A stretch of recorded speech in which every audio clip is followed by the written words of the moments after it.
So good morning. I'm very delighted to be here with you all for a seminar that we've been preparing for a long time. In July, Maria Vaco from Acesso Cultura called me saying that she met someone with a very inspiring experience from the State Museums in Berlin that could be interesting to share this experience with us in Portugal. What we are addressing today is issues that relate to education, citizenship, and of course culture and arts. And because from the National Plan for the Arts, we are just in this middle point where all these three areas converge: education, arts, and culture. And because it's true citizenship that we are addressing most of these themes, and because education in Portugal, the compulsory education as well has a unit, a curricular unit that is education on citizenship, we thought that through the experience that Leonard will share with us, through the experience of some museums who are daring to do this work as well through collections that regard contemporary arts, modern arts, but as well objects that belong to cities, to people, and to life experience, as the Museum of Lisbon will share in the following moments. We thought, okay, this is a great opportunity to address all these issues, especially issues that are conflicting, that are issues from society today, and that somehow not all of us know how to address them, both in culture or in education context. How to address themes as racism, as a gender identity, as social justice, and so forth. So these are all themes that belong to the compulsory curricula in Portugal, the curricula of education, but we think it's through these moments that we can debate, that we can learn from other experiences, and that we can as well move towards education through training. And this is actually a training course that we can help to put these subjects in line with our actions. So I just want to say something that, to bring a quote from John Dewey. He's a philosopher that we've been following very much, that is encompassing all the manifest of the National Plan of the Arts, and he said that democracy must be born anew in any generation, and that education is its midwife. And this means that we should look at young generations not as vessels to fill with knowledge, but as leads, as flames that are already lit, because they are not the future, they are the present now, and democracy is their present. And because democracy is fragile, as we can see it throughout Europe, at least in our days, we must discuss it. We must know how to bring conflict and dissent into our classrooms, into the museums, and think this can be a very useful pedagogic practice and tool in the way we work with young people for the strengthening of democracy. And to end these opening remarks, just to say again that we have a European Charter that brings all these issues into light, and that really addresses these issues from the perspective of both education and culture. This is the Charter of Porto Santo. It's online. Please use it. Please discuss it in schools. Please discuss it with all young people, because this can be really a pathway to address these subjects. I want to thank very much Cultural Action, Acesso Cultura, for this co-organization. I want to thank GEST for putting up this this online streaming, and I want to thank the Biblioteca of Marvila for giving us a wonderful home for this. And yes, and now I'm going to pass the word to the President of Acesso Cultura, Helena Barranha. Thank you so much, Sarah. And I would like to welcome all the participants, and following Sarah's opening note, I would also like to thank the Municipality of Lisbon, and in particular the Municipal Library of Marvila for hosting this seminar. We are very happy to be here today, and I would like to thank, on behalf of Access Culture, I would like to thank our speakers, namely Leonard Schmiding, Susana Gomes da Silva, and David Felizmino, and thank all the organizers. And this is really a very happy moment for us, this opportunity to cooperate with the National Plan for the Arts.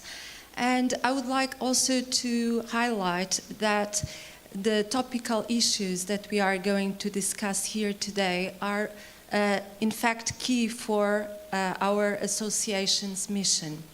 As in Access Culture, we believe that full access to culture in all its forms depends on democratic participation.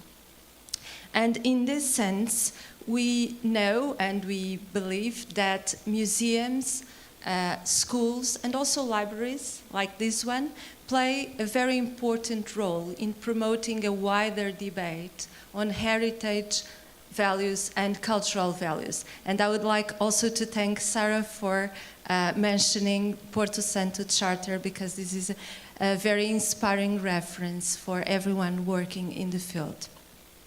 And also at a time when we see daily that intolerance tends to resurface, it is even more important to discuss sometimes problematic or even uncomfortable issues as the ones that we are going to address here today. And in this context, museum collections and also institutional narratives should not only be open to critical reinterpretations, but also should embrace and should effectively express the principle of cultural diversity. This is not only a term to mention in formal circumstances, but also something to put in practice. What does it mean to embrace cultural diversity? I'm sure that we are going to have the opportunity to debate this today.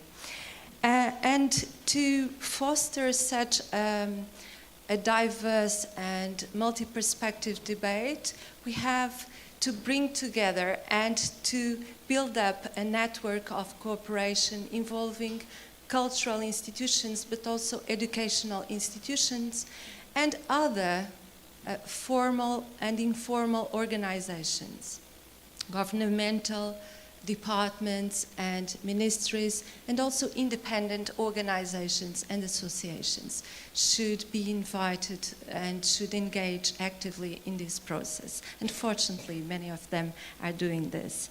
So we believe that today's seminar can be a significant contribution for such debates, which we will also continue in January with 2 other conferences on racism and memory of slavery. We'll keep you posted on that, but I would like to give the floor now to our speakers, and Maria Vlahu, our Executive Director, will introduce our first speaker, Leonard Schmiding. Thank you all, and have a good seminar.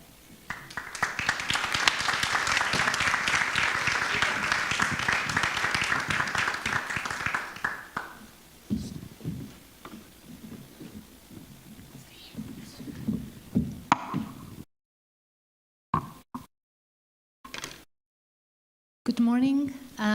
Welcome, and welcome, Leo. Thank you for accepting our invitation. As Sarah said, last June I was in Berlin and I met someone. So we started discussing. It was a meeting about the political role of cultural organizations. So I found out about Leonard's work. Just a few words to introduce Leonard. Leonard is a historian, an educator, and a change maker.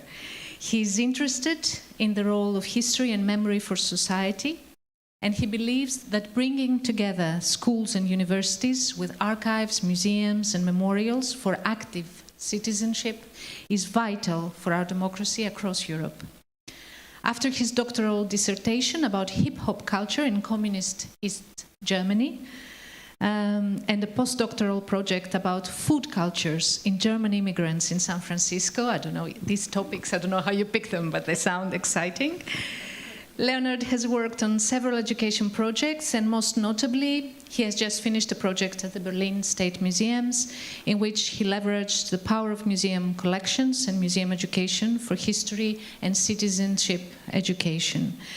So he will discuss with us today what he learned during that process, and especially focus on the importance of building networks, which is what we are hoping to do here today as well. Thank you, Leonard. The floor is yours. You want this mic? Sure. Thank you so much, Maria. Thank you, everyone else, for the warm welcome, not only on stage, but also as I was standing in front of the auditorium here. It's a real warm welcome, so thank you very much. I'm very much looking forward to discussing with you, not only talking to you, but talking with you. So that's very important, actually most important in network building. I hope we have a lot of time for discussions. So I prepared a little presentation, and I will walk around and talk about what we did. So if you could bring up my... Sure. We have time. Oh, there we go. Okay, maybe if I stand here or here, so I'm not in front of the presentation. This is on. This should be on. Now it's on. Okay. Very good. Okay, so in October 2019, I could start this job, and when I was asked to do it, I was very excited because this was the location. This is Haus Bastian. It was then a newly established center for education, what they call in Germany cultural education. It's a big and very much debated concept, but it's what museum education belongs to. It's art education, it can also be artistic, and so on and so forth. And this house, which is right across the museum island, where most of the museums of the Berlin State Museums are housed, or the most famous ones. It's also very close to the Humboldt Forum, that was opened a little bit later, and it has a specific role. It's a former exhibition house. It exhibited contemporary art of a private collector, and it was transformed into a space of education. And it is very much a space for different audiences. One audience is different public groups, young, old, you name it, school groups, youth centers, but also adults, and there's special programs for everyone. These are curated programs, if you will, that you can book and then you can go. But also, it is very much a house for professional development. So museum experts, education experts, other experts for like provenance research and so on, they are welcome to come here or also to express what they would like to work on, right? As a professional development, school teachers, the school administration. So we had them all here, and I was very happy to have a space like that devoted to audience development and also professional development, with a focus on museums. So that was, and I will come back to that, a very good location for doing all of this. And the main objective was, how can we deal or use the objects that are housed in the collections and then are exhibited in the different museums, how can we use them for citizenship education? And what I mean by citizenship education and the core of our concepts, I will explain in a little bit, but it meant working with curators as the experts on different topics, also with educators as experts on museum education, cultural education, the different pedagogies that you can use, but also audiences to create the program. So the participation element was big, played quite a big role. So we needed to convene everyone to create the programs. This is all very much easier said than done. And in the afternoon, I can go into the details of how difficult that sometimes was. But in some cases, we were quite successful, and I want to dwell on the success for this morning. And then, of course, you're always welcome to ask about the difficulties and about maybe some of the failures, because, of course, we can learn from those just as much as we can learn from the achievements and the success. I will also talk a little bit about establishing a working group of experts. This was my main task. And what a kind of like an impact network they could fulfill, or the role that they could fulfill with unfolding our impact. And these are the insights that I would like to speak about. So on these, is this a pointer by any chance? Is there a pointer on this, a laser pointer? If not, it's okay. You can see on the blue little flyer, if you know German a little bit, or most of them are Latin words, identity, tolerance, freedom, love, and values. All these were very important themes and concepts and topics that we dealt with in active citizenship education in museums. So, in doing all this, basically we followed 3 strands. The first one was dealing with the objects. What objects do we have, and how can we leverage them for citizenship education?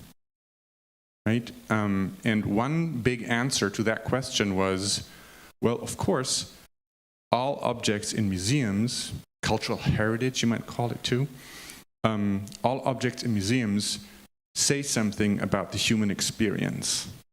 And this way you can use basically any object for citizenship education. You just need the right approach and the right pedagogy. And we said, well, it's for citizenship education and for history education, what you need also and always a relation to the present. It needs to make sense in the present world.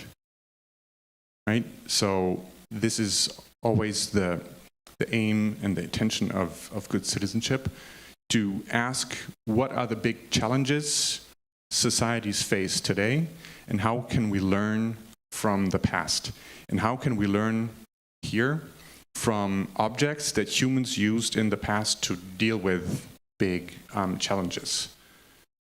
Dwelling in cities, making, for example, right? Dwelling in cities, making living just, social justice is a big part of that, or climate change. What's the impact of dealing with water, irrigation? We had a big workshop on slavery, and so on and so forth. So I would like to now give you an overview of the different programs. The core, as I said, is how to use the objects, and then the second strand was how do we use the pedagogy, and the third one is how do we involve the people who are doing that, both educators and the audience. So the first was may contain traces of right-wing populism. This is, and also right-wing extremism. This is a topic that never gets old in Germany, of course.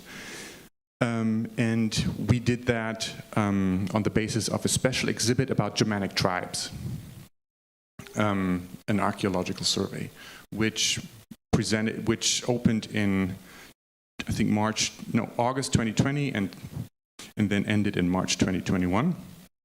So in the middle of the pandemic, and how that affected our programs, I will say in a second. And it was basically the state of the art of archaeological research about Germanic tribes. And as you can imagine, they had a lot to do with right-wing appropriation of, or attacks on that topic and attacks on museum. The second one is slavery and antiquity and what it means for today, and what kind of, how can we relate to that with our everyday lives? And then the third one is also a hot topic, and should be a hot topic for all of Europe, of course. Colonialism, and then culture, art, and body practices.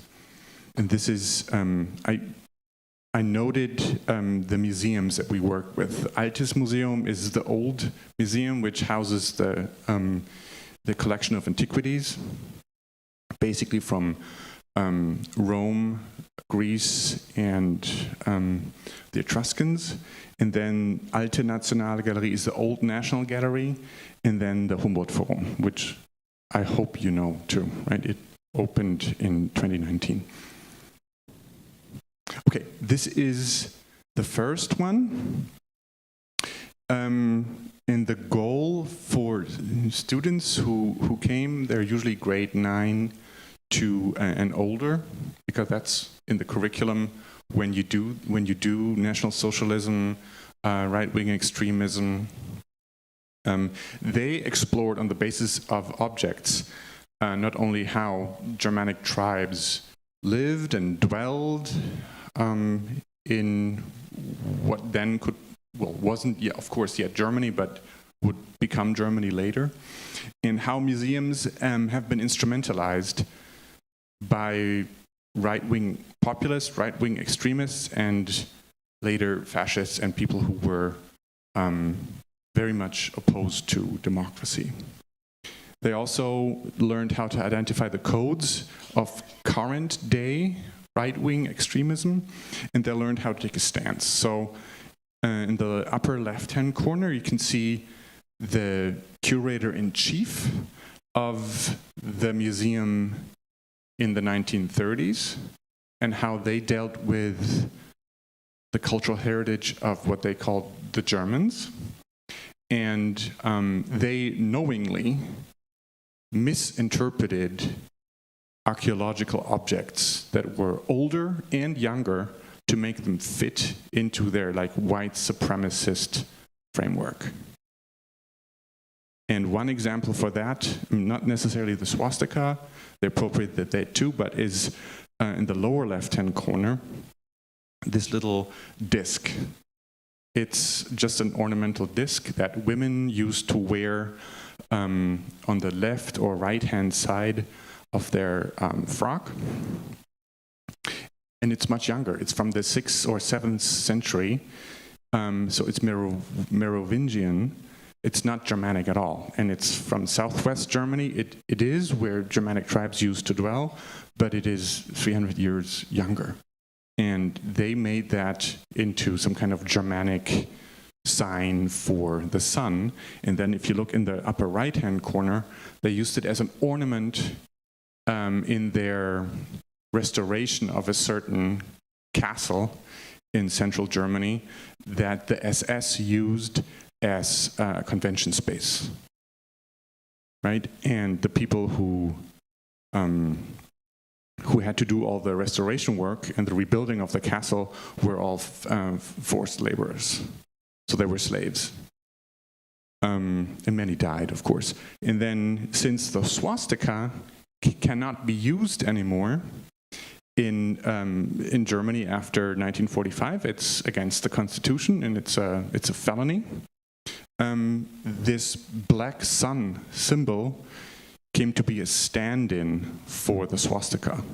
So if you look at the lower right-hand picture, it's from a current day demonstration of right-wing extremists. There's also a party, the National NPD, the National Party of Democrats, like they call themselves, but they're not. Right, and they use that black sun symbol as well, just as different right-wing scenes do as well. So this is one strand that the students explored, but they also engaged with the very space of the museum. It was a little bit hard. I said all this happened in the middle of the pandemic, so the exhibition was open for 4 weeks, I think, in the summer, after the first wave of COVID died down, and the cases were acceptable for the museum to still be open, and then the museum closed again. And what we had to do is we did everything digitally, which was, of course, a pity, because the museum itself was one of the objects that students could engage with, the architecture.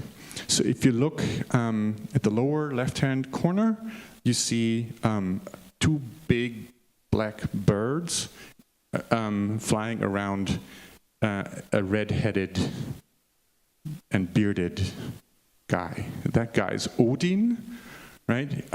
Some of you may know these names because you're well-read. Others may know the name because you watched the different movies about Thor and this Marvel universe. But this is from a fresco in the museum. And this museum opened in the mid of the 19th century. And back then it was called the Hall of Nordic Heritage. And today it's still called the Hall of the Fatherland, which is extremely troubling. But back in the mid of the 19th century, the Nordic objects and heritage that was on display was framed with frescoes from the Edda, which is the Nordic myths. And Odin is one, and the 2 big black birds are his 2 ravens, Hugin and Munin. And so the myth, each morning venture out in the world and fly around and then brief Odin on what has happened, because he's blind. He can't see, right? So, and those are his messengers. And these have become, of course, appropriated by white supremacists and fascists and neo-Nazis too, because there are many depictions of Hugin and Munin eating and feasting on a dead fish. As you can see that in tattoos, on decals on cars, right? Stickers on cars, and the fish, of course, is supposed to symbolize Christianity, right? So this natural religion of the Germans is way superior than Christianity or all Abrahamic religions, Judaism and Islam too.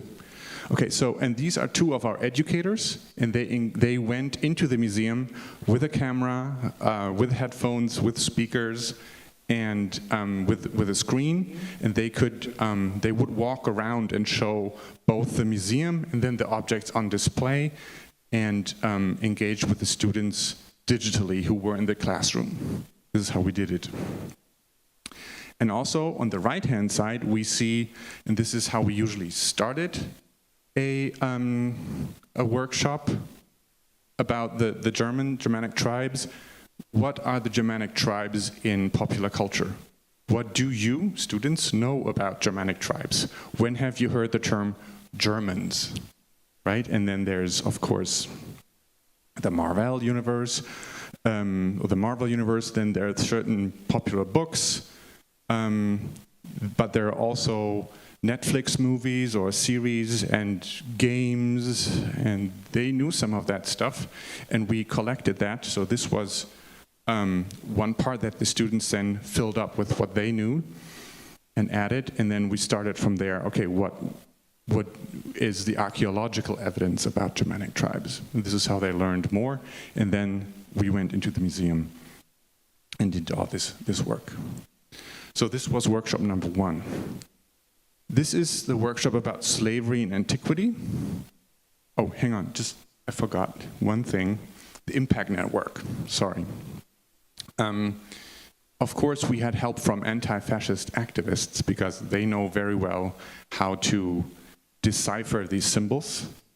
They have done this work for 30 or more years. Also with mobile consultation against right-wing extremism. How to deal with different rhetorical strategies of right-wing populism, right-wing extremism, next to political violence, and of course, the police. The police was wonderful in helping us to prepare what would happen in case of some kind of a demonstration within the museum. And so we made a plan for an emergency. And we also consulted with and kind of had a briefing for the security guards. So they got a thematic kind of input, and they could decipher all the symbols too. So this was a wonderful kind of professional development on a thematic level for the security guards, who are usually subcontractors. They don't belong to the museum, but this was our way of making them belong a little bit more, which I think is very important. Okay, this is slavery in antiquity. It was, and here I start with the impact network because we did that, we conceptualized this workshop because the school authorities came to us and said, we need you to help us. The teachers are basically on the barricades because this is a topic in the central exam before you leave school, in so-called Abitur. It's one of the topics. And we said we wanted to have that, but there's no teaching material, and the school textbooks have nothing on slavery and antiquity anymore. So the teachers don't know what to do. Can you help us? And we said, yeah, of course. We have the antiquities collection, and there's objects that have a lot to do with slavery and antiquity. But if we do this, we want to do something more than just knowledge and educational knowledge transfer of and like visual culture of antiquity and how did slavery and antiquity work. You need to relate it to the present and think about why slavery is still such a big problem in this world. And they said, okay, you can do that. and then this is how we started. So they got a big input from one of our educators about visual culture of the antiquity. Excuse me. And then they explored the objects, asked certain questions. There are different ways of approaching the objects. Sometimes they were supposed to just do what is called a visual dictation. So one person would look at the object, the other one was not allowed to look at the objects, and then the one looking at the objects would describe it and the other one would draw it. And this is how you can learn how to look closely, to look a little bit longer than just glancing, what usually happens in the museum, and then engage about what is important about the object from the very subjective viewpoint of the individual student, and then how it came together with the different, we collected these different viewpoints and then started engaging these opinions. So that worked, or they would try to, if there's a theater scene, theater and antiquity in Athens and slavery and democracy in a very uncanny relationship were worked together, and they would reenact these scenes, or at least try to build the different scenes that they saw on vases or in sculptures. So that was just one way of engaging with objects. And then later they would think about, okay, what is slavery today? And they found a lot of, that was a research task for them, and they found a lot of, well, not continuities, but a lot of instances where they thought, our everyday, or they realize our everyday is still very much benefits from other people being extracted of their labor. Technology, like smartphones, look at China, look at Apple. Food, look at Driscoll's, California, also Portugal. Look at, those are berries. Fish is very prone to working with extracted labor, with forced labor or enslaved labor, and clothing too, cotton. So, and that is not a continuity from the 17th and 1800s to now, but it's in circles. It's still there. So, and they very actively discuss what they can do against it. And this creates an awareness, and this is, for us, this is a good outcome of a workshop. And this one, a very important topic, and which has been discussed in Germany at least, or it's a very heated debate for at least the last 5 years. And the students explore connections between art in museums and colonialism, and how art comes into the museum, and what can be done in terms of decolonizing the museum and decolonizing the city too. Berlin was a colonial metropolis, just like Lisbon was, and they generate ideas how they can engage in decolonization. Very important. This was, and this is very important, a collaboration with an NGO, a Center for Global Learning, who have done this for also 30, 40 years, and know a lot about the topics, about the dynamics, and about the pedagogy that you can use in global citizenship education and in global learning.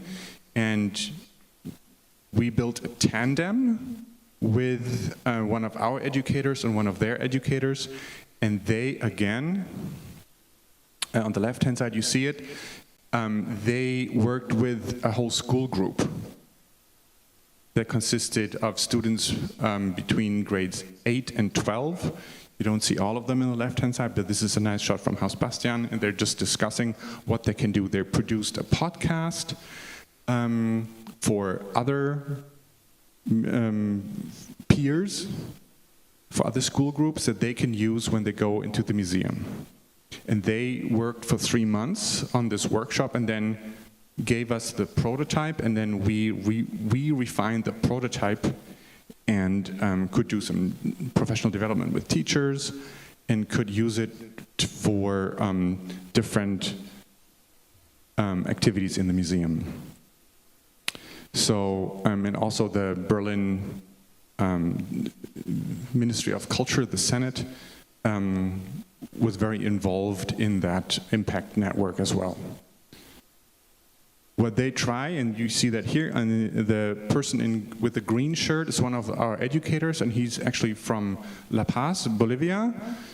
He's an artist and a theater pedagogue. So he brings a lot of indigenous knowledge and Western knowledge, so that's a good combination. And he said, why don't you try out and find different ways of writing history or telling history or narration, because the way the objects are presented in the museum, both the Humboldt Forum and then part of the Old National Gallery,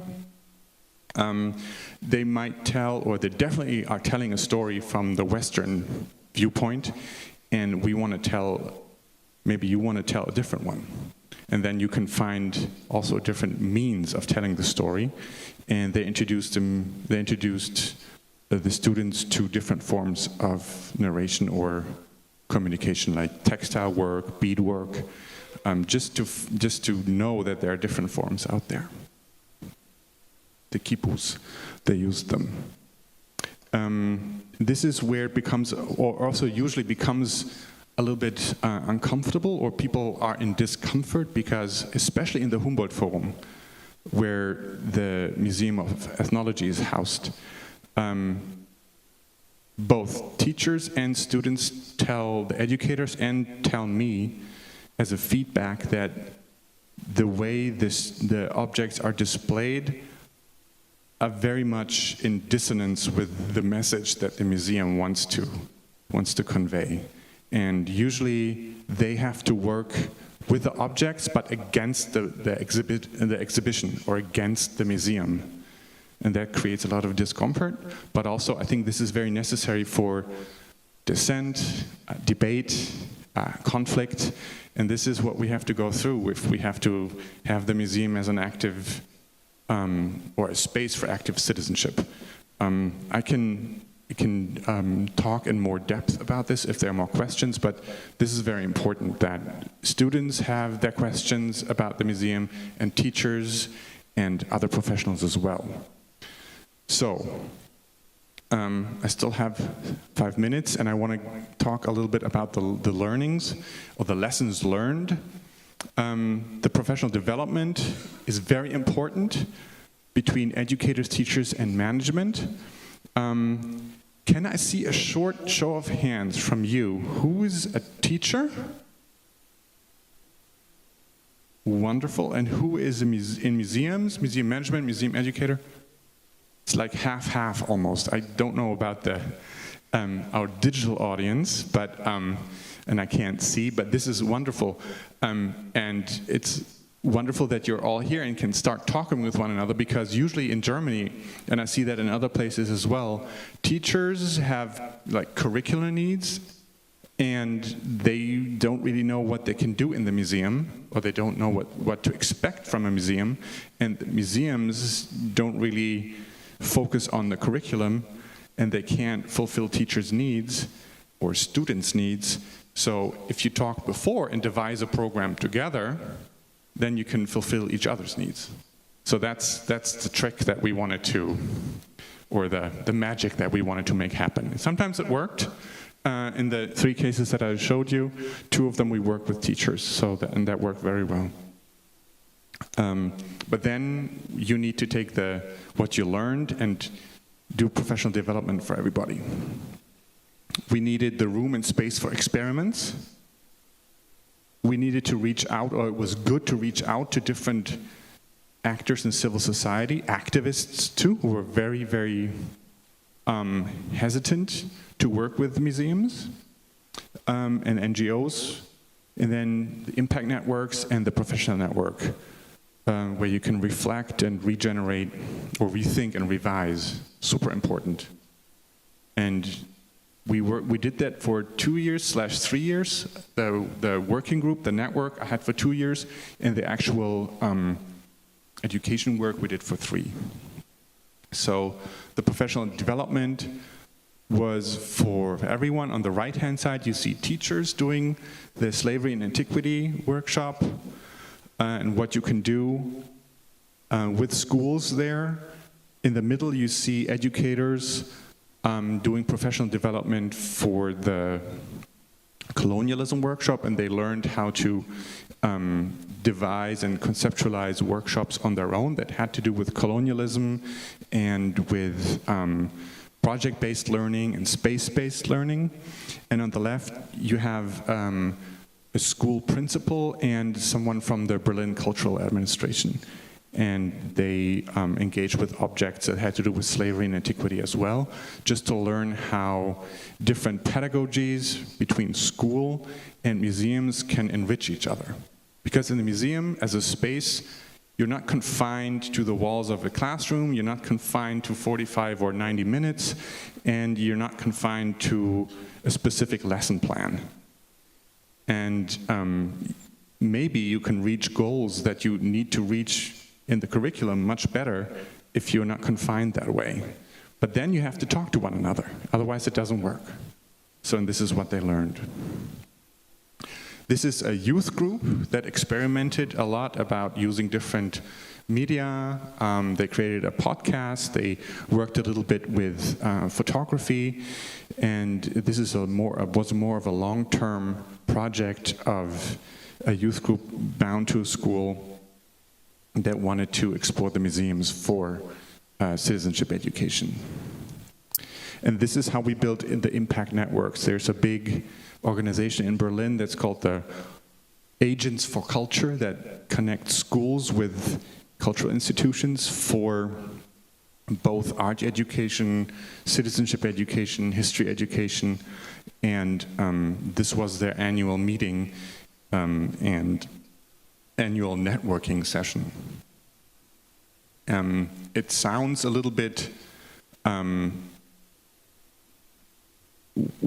first we questioned ourselves why would we need to do that, but afterwards many teachers came to our other network meetings and they became critical friends. They took part in some of the conceptualization sessions and they co-designed and co-created workshops with us. So this is was a very good kind of a marketing and building network session.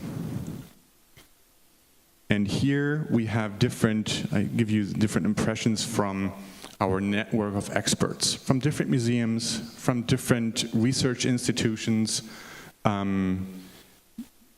history educators, professors of the didactics of political science, and so on and so forth. And we came together to build networks, but also to reflect and to revise and rethink what we are actually doing. And that helps a lot. You also see how Haus Bastian is set up architecturally from the inside. It's a wonderful space. It's a little bit hard to hear one another sometimes because the rooms are so high, but we did it. And it was certainly wonderful to have such room for gathering and experimentation, but I think you can do that at a wonderful space like a library here too, or you don't necessarily need to have a center. It's good to have one, but you can do it anywhere. Oops. And with that, I would like to open the floor to your questions, and thank you for listening to me so far.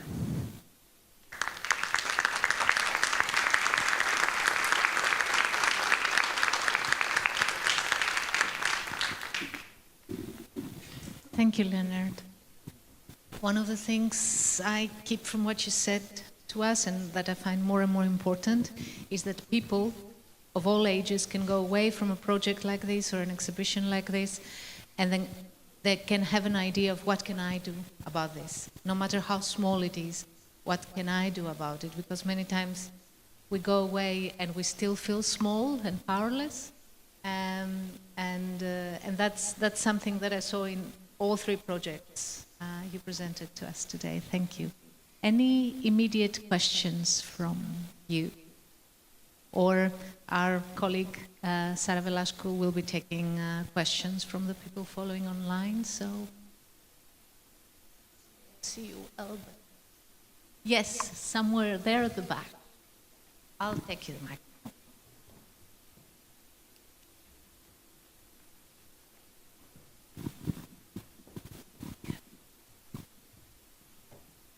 So, hello.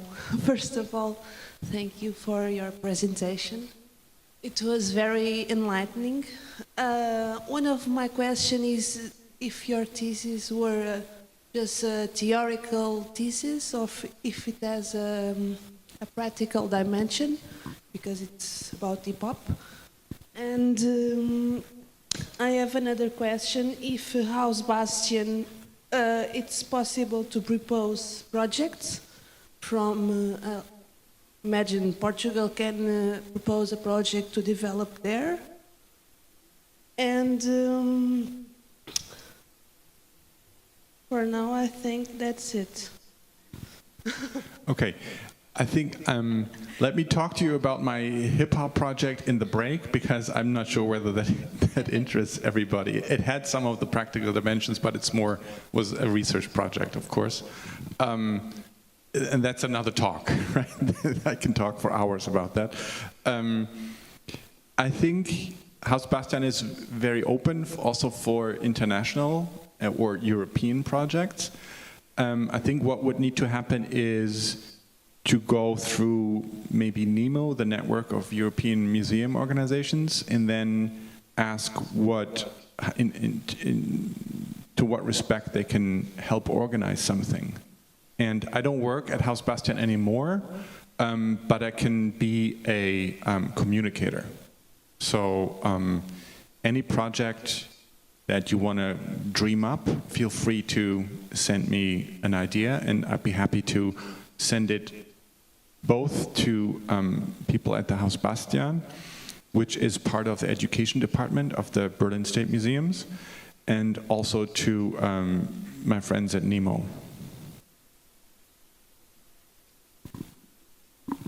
Hi, thank you so much for your presentation. It was really wonderful.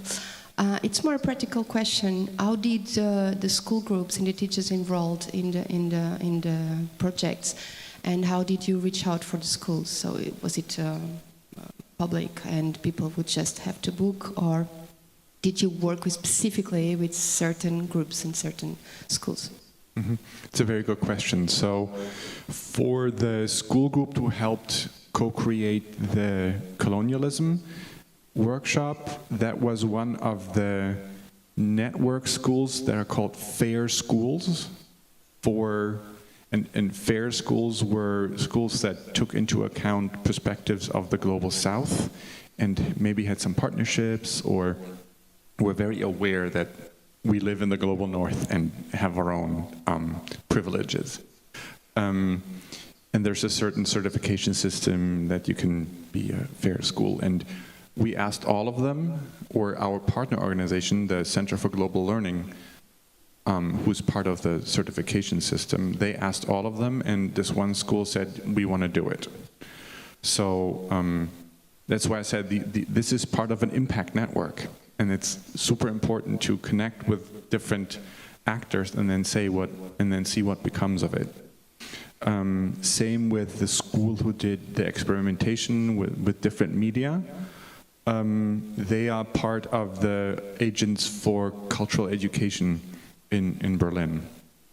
Those are, I think, 80 schools, and we asked all of them, and they wanted to do it. And one of the Kulturagentinnen, the cultural agents, who connect cultural institutions with schools and others, she was also in my working group. And because she was interested in citizenship education, in history education, she had done that before at others of her work stints.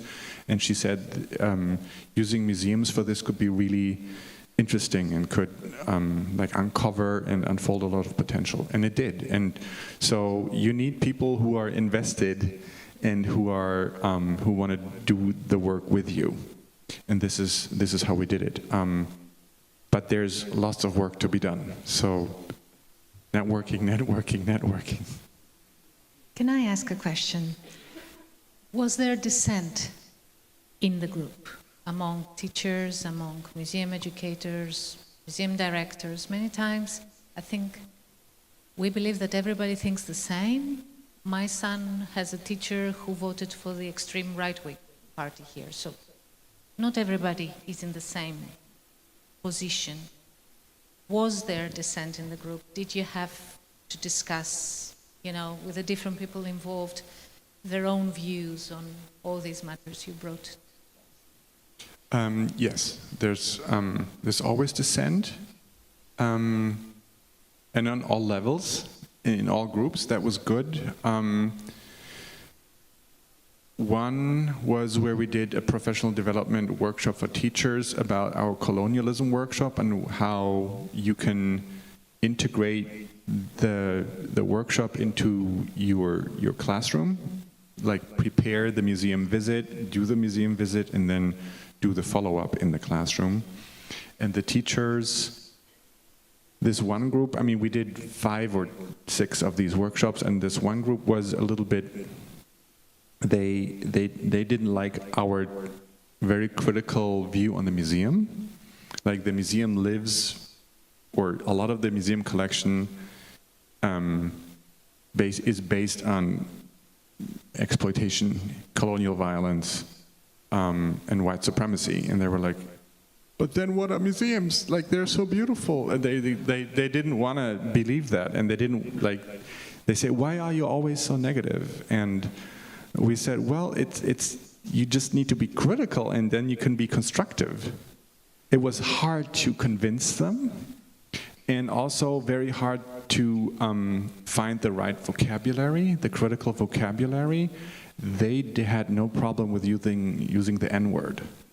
You know the N-word, right? Yeah, okay. So, or the Z-word, which is the term for a very derogative German term for Sinti and Roma people. And they said, well, how should students, that was their argument, how should students know about these words if they've never heard them? Yeah, was their logic. So, and of course we had educators who bring perspectives from the global south, who are either black or indigenous or people of color, right? And with them, sometimes they walked out even and said, I can't work with this group. And this is exactly also the reason why some activist groups did not want to work with the museum. And some museum directors even said, you're not allowed to use the word restitution with teachers. If you want to come to my museum was the term, right? It's a public museum. There's no my museum here. If you want to come to my museum, you cannot talk about restituting objects.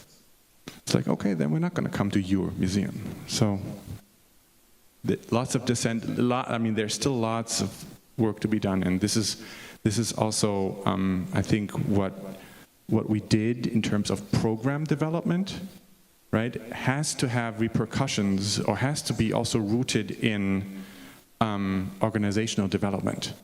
So you need to change the museum if you want to do political or citizenship education, because otherwise it won't work. Can we take a question from our online audience? Yes. Lucrezia Gigante says, thank you for the great presentation, Leonard. I was wondering if in your work you ever found the concept of citizenship to be problematic or perceived as exclusionary towards communities that fall out of its legal definition. Lucrezia is doing research on cultural citizenship in art museums, and this is a resistance she often encounters.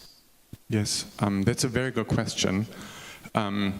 Although I'm a little bit sorry to say that this gets lost in translation a little bit, because citizenship education is not the German term.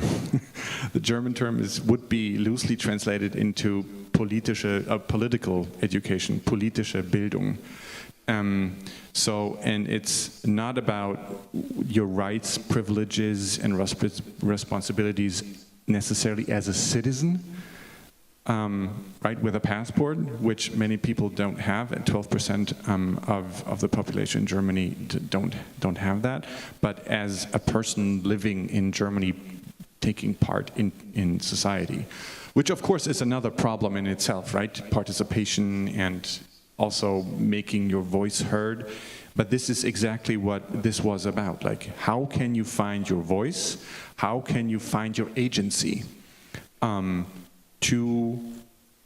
not only analyze society, to find some kind of a political situation, identify your own interests in it. This is the very definition of political education. Find a political situation, identify your own interests, and then think whether and how you can change the situation according to your interests and with what means. And you always have means, that's your agency. And using objects to do that is the very connection between the object and the subject. And this is the core of political education, which I term citizenship education because that's the more commonly known term. But the more you use terms like education, democracy, politics, agency, with the students, like with the audience, the sooner they'll run away and become disinterested. because those are boring terms to them, right? They much rather want to know how they can make a change in their own neighborhood for gaming or playing or having something at their disposal that brings fun. So this is how we then did it. You have to kind of get rid of the terms that will deter them.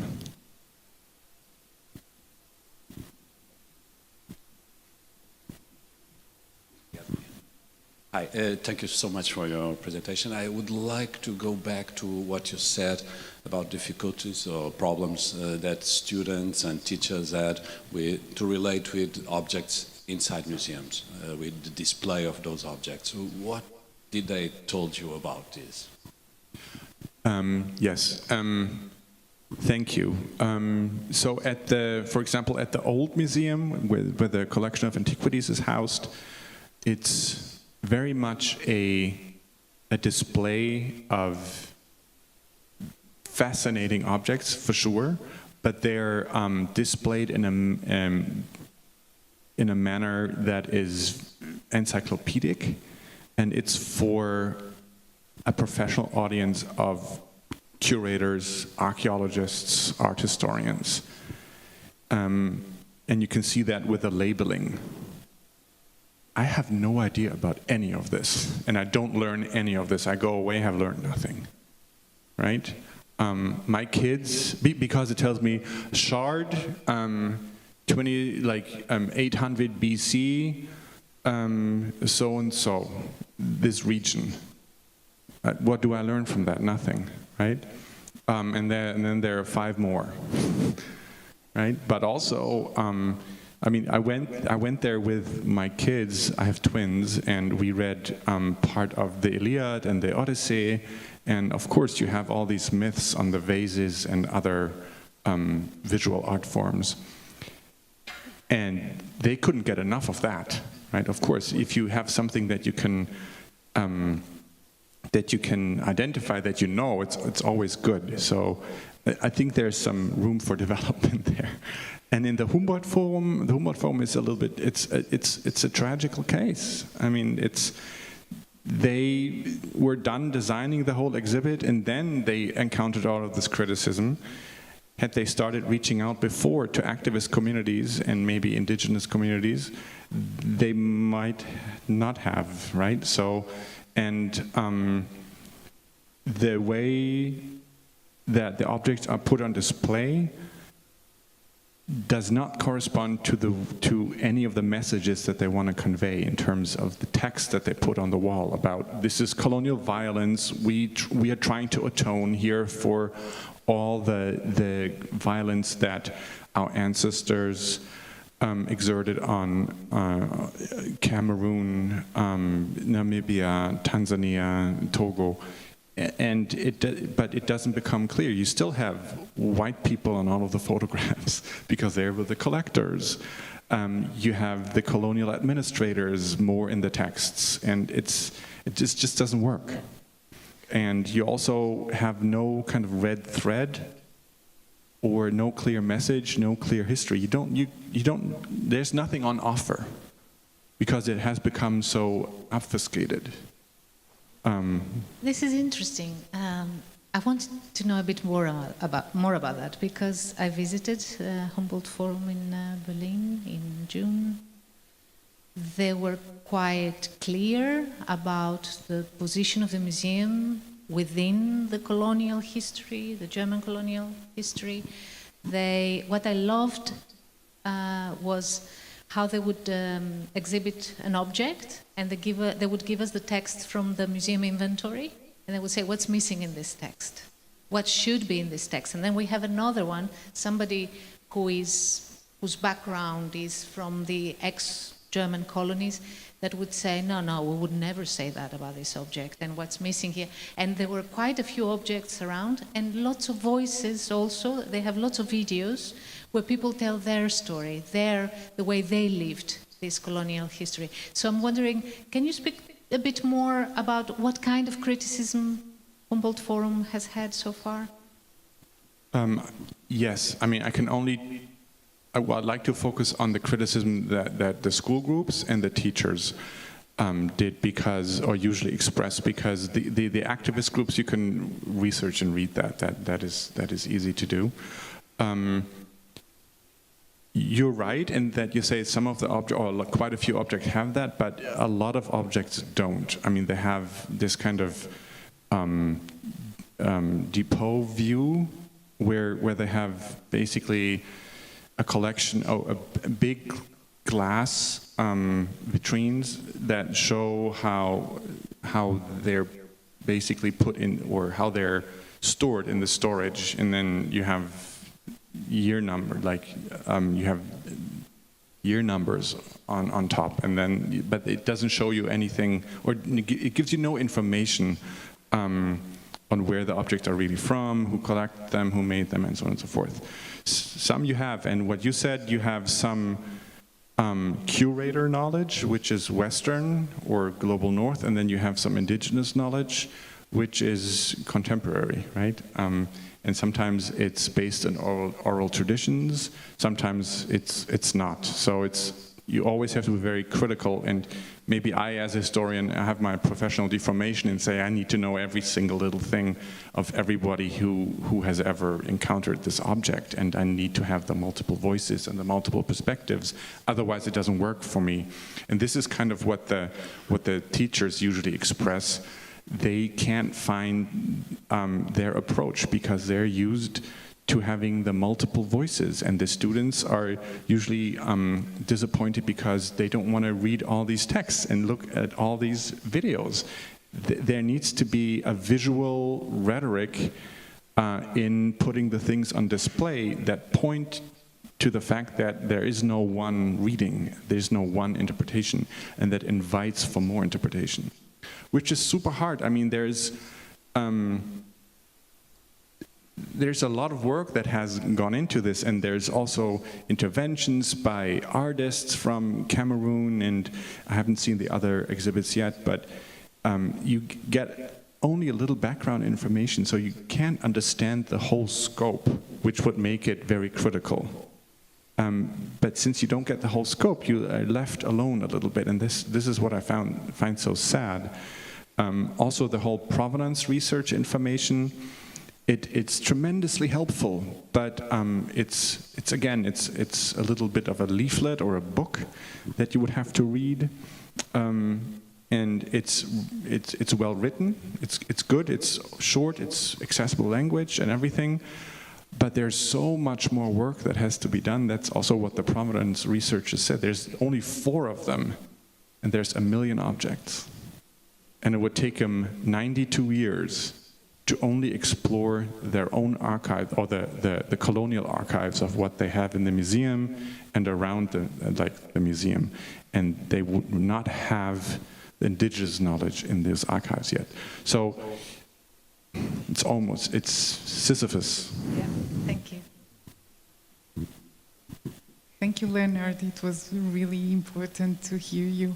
I was thinking about this idea of discomfort, because actually it's true when we go to museums, we expect some enjoyment, fun, we go there for well-being, and then finding all this controversy in the discussions can be a surprise for both students and teachers. So my question is, how do the students react? Because actually throughout these conversations they can be more participative in the tour, and how do they relate with this discomfort that they were not expecting? This is one question, and the second question is, what's the feedback from teachers? Is anything changing in education? Is there a rethinking of the syllabus or the school manuals regarding this new perspective of learning history and political education? Okay.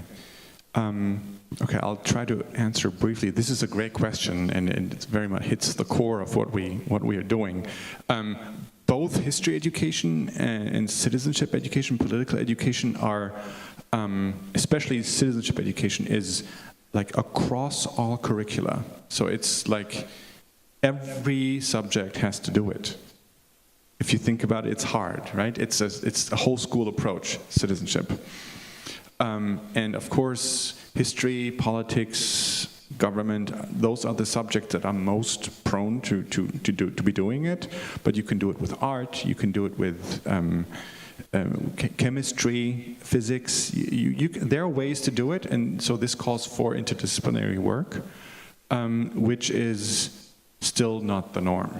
Elementary schools are much more doing that than, and I see that with my children who are 7. But secondary schools, it's hard, and the teachers are very willing to do it, even from different subjects. But the everyday of school makes it very hard for them to actually do it, because there's always the math teacher saying, "Oh, we're writing a test in 2 weeks. You can't go because I need to cover this," or the language teacher, or there's always someone saying, "You can't go for 1 day," or "You can't go every week for 3 hours for the next six weeks," which would be awesome to do, right? So there's a willingness there, and there's also an incentive to change, but it will be, I think it's a process that still needs to develop. That's one. The feedback of the students and teachers, especially the teachers, for the slavery in antiquity, they're very thankful, and they think it works well, especially what do we make of it in the present. And then for the colonialism workshop, they loved it too. They said it's especially if you don't go to the Humboldt Forum but go in just the National Gallery, there's so much you can find out about European identity, othering, and like colonialism, despite it not being like on the actual visual material of the artwork. So, and they like that very much, and they would like to keep working on that too. And the students, I think they're more politically minded than we think. They get on board with these messages, and they don't need the pictures for their enjoyment. They get that elsewhere. So, and also, I mean, in Germany, you have this specificity maybe that there are already quite a few memorials, right? We had National Socialism, we had the communist dictatorship. There are memorials everywhere, and archives and documentation centers. And there you don't go for your enjoyment, right? So why do you have to go to a museum for enjoyment? You can learn about difficult stuff in the museum too. And actually you have to. And you can still enjoy the art. And it can be exciting also, yes, despite the discomfort. There can be excitement in the discomfort. We're going to have a short break. As I was listening now to Leo, I remembered another project because of students not being allowed to go once a week, etc. Check out the work of Turner Contemporary, a museum in England on citizenship education with very young students who who used to spend with the project I found out about 1 day a week at the museum, every week, 1 day a week. So Turner Contemporary. We're going to have a short break and we are back at 11:45. Thank you. Thank you, Leonard. And thank you for your questions. It was an honor to speak to you and with you. Thank you.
Dois.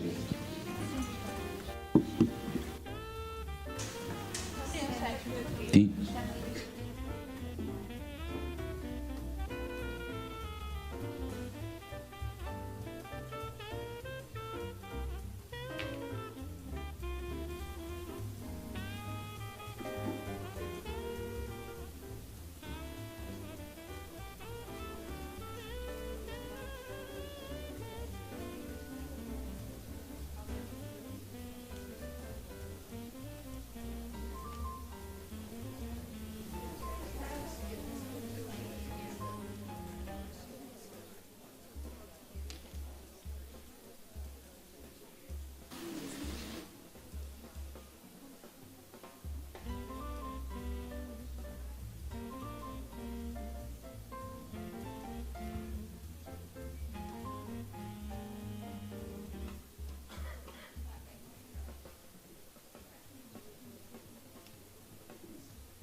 Okay, we are ready again for the second round of this session, and I'm glad to present two very good friends and colleagues.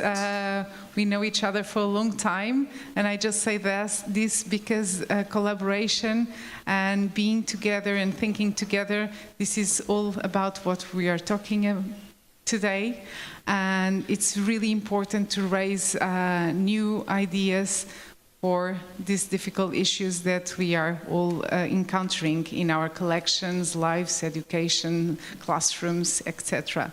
So we will have the honor to see two projects now, one from the Museum of Lisbon and another set of projects by the Modern Art Center of the Foundation of the Gulbenkian Foundation.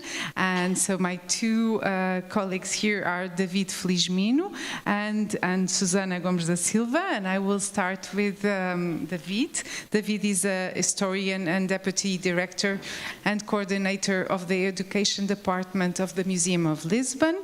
He has a degree on history and an MA in museology and an MA in cultural management. He worked before as a curator at the Casa da Fronteira and Alorna, the Geological Museum and the National Museum of Natural History and Science.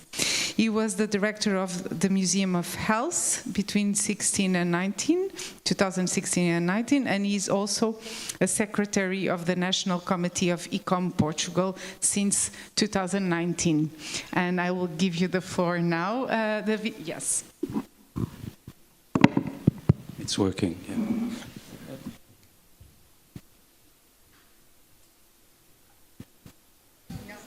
yeah. Yeah, what? This is So thank you very much for the invitation to talk about our projects at the Museum of Lisbon. Thank you to Acesso Cultura, Plano Nacional das Artes, and our host, of course, our dear colleagues from the Library of Marvila. I'm not going to bring today some specific programs. I'm going to talk about several activities we are doing at the museum that are all related to democracy, citizenship, and the universal values related to democracy. And we are trying to work all these issues in all our activities with school, but also with broader audiences. But today I'm only going to speak about schools.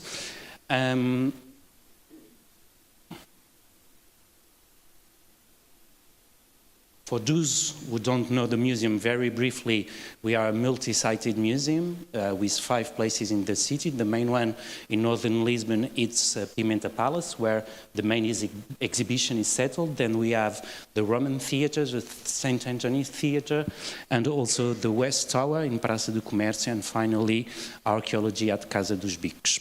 We are working also on the construction of a sixth place, that is a milling factory in Beato, that will allow us to talk about, of course, industrialization, but also working classes, and, of course, colonialism, because it was a milling factory used to make flour, to make food for the former Portuguese armies during colonial times.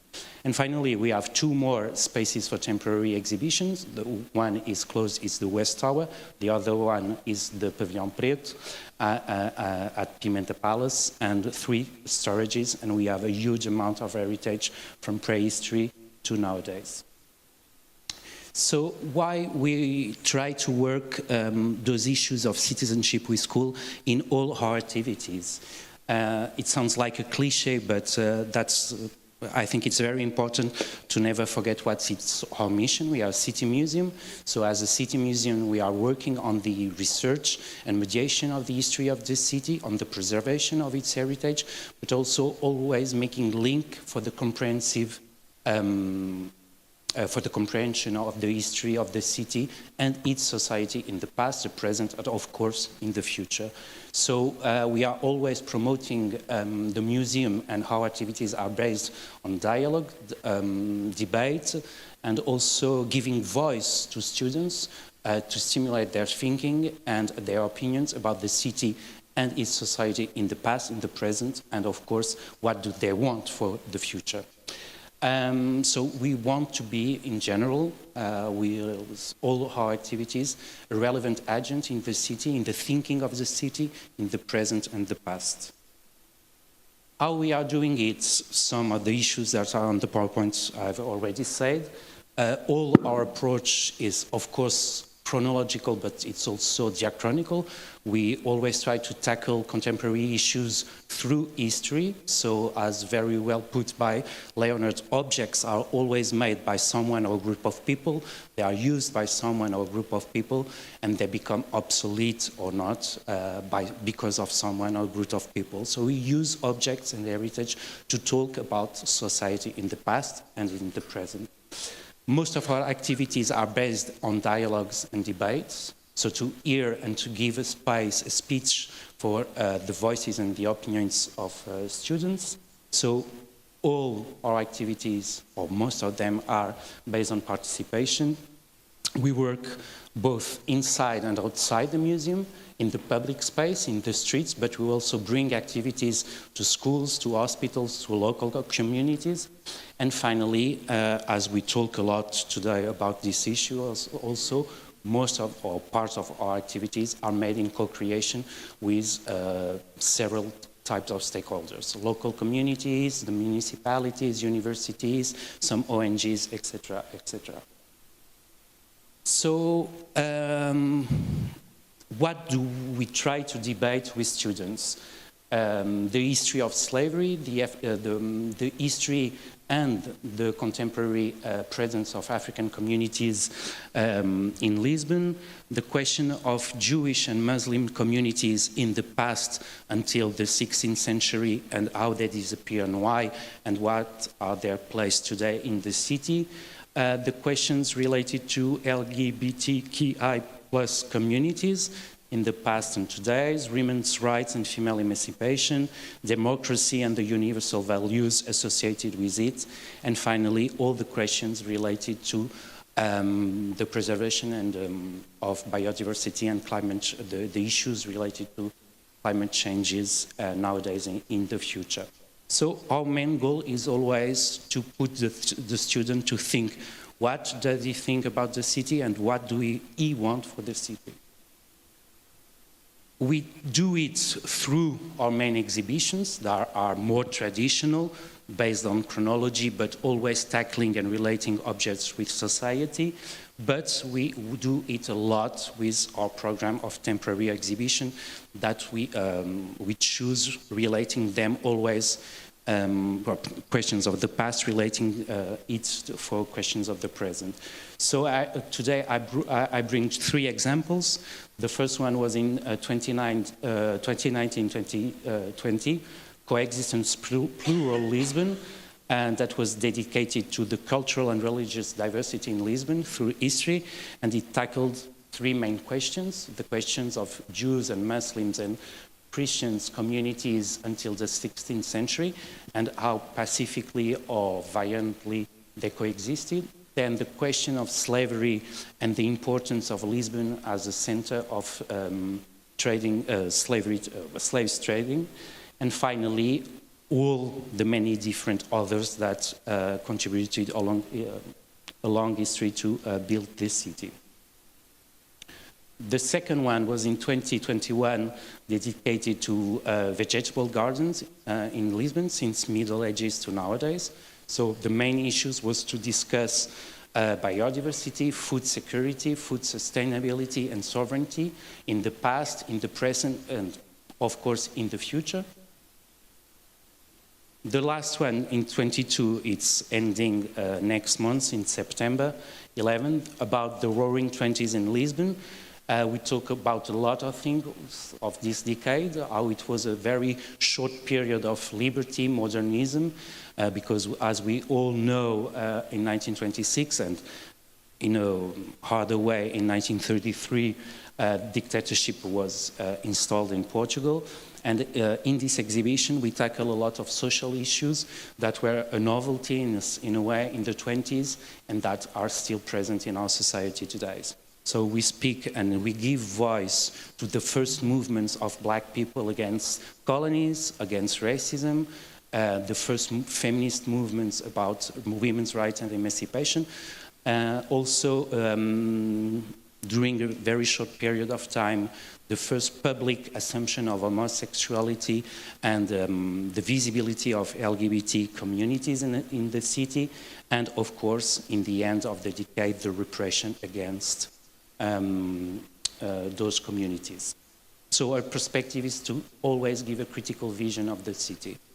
And being a huge spoiler, maybe I should not, but next year we will have an exhibition about housing policies in Lisbon from the 19th century to nowadays. In 24, we will have a huge exhibition about revolutions since the Middle Ages to nowadays. So how to make a revolution and what does it mean doing a revolution.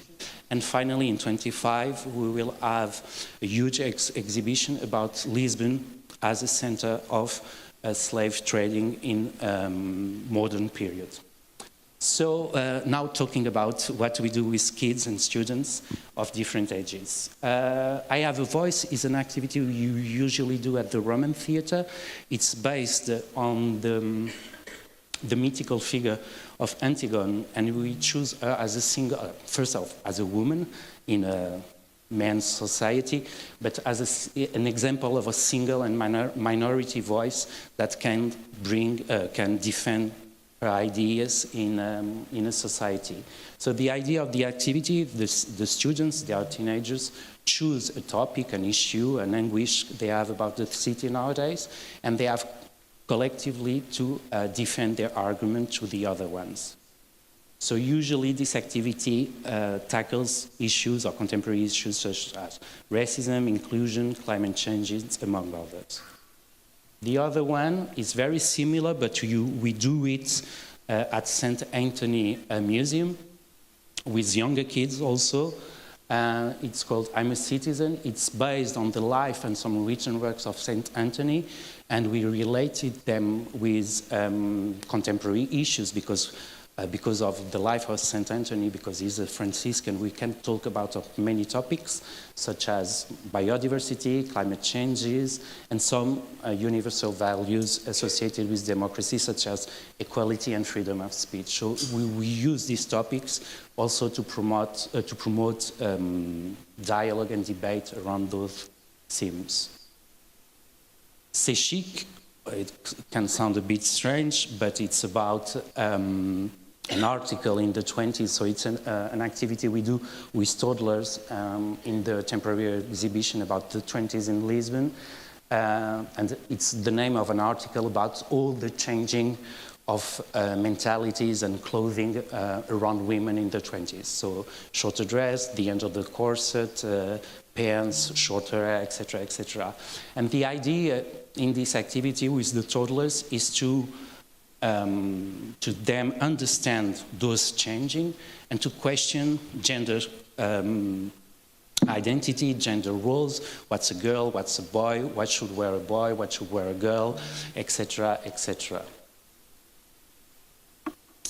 This one we do at Pimenta Palace, usually, mostly in the gardens, but also in the main exhibition. It's also with toddlers. It's all about the observation of nature, biodiversity, and to understand what it is necessary to do nowadays to still preserve biodiversity and our natural ecosystems. So the idea is to always to raise awareness about the topic, and this, in this case, it's the daily practices associated with sustainability.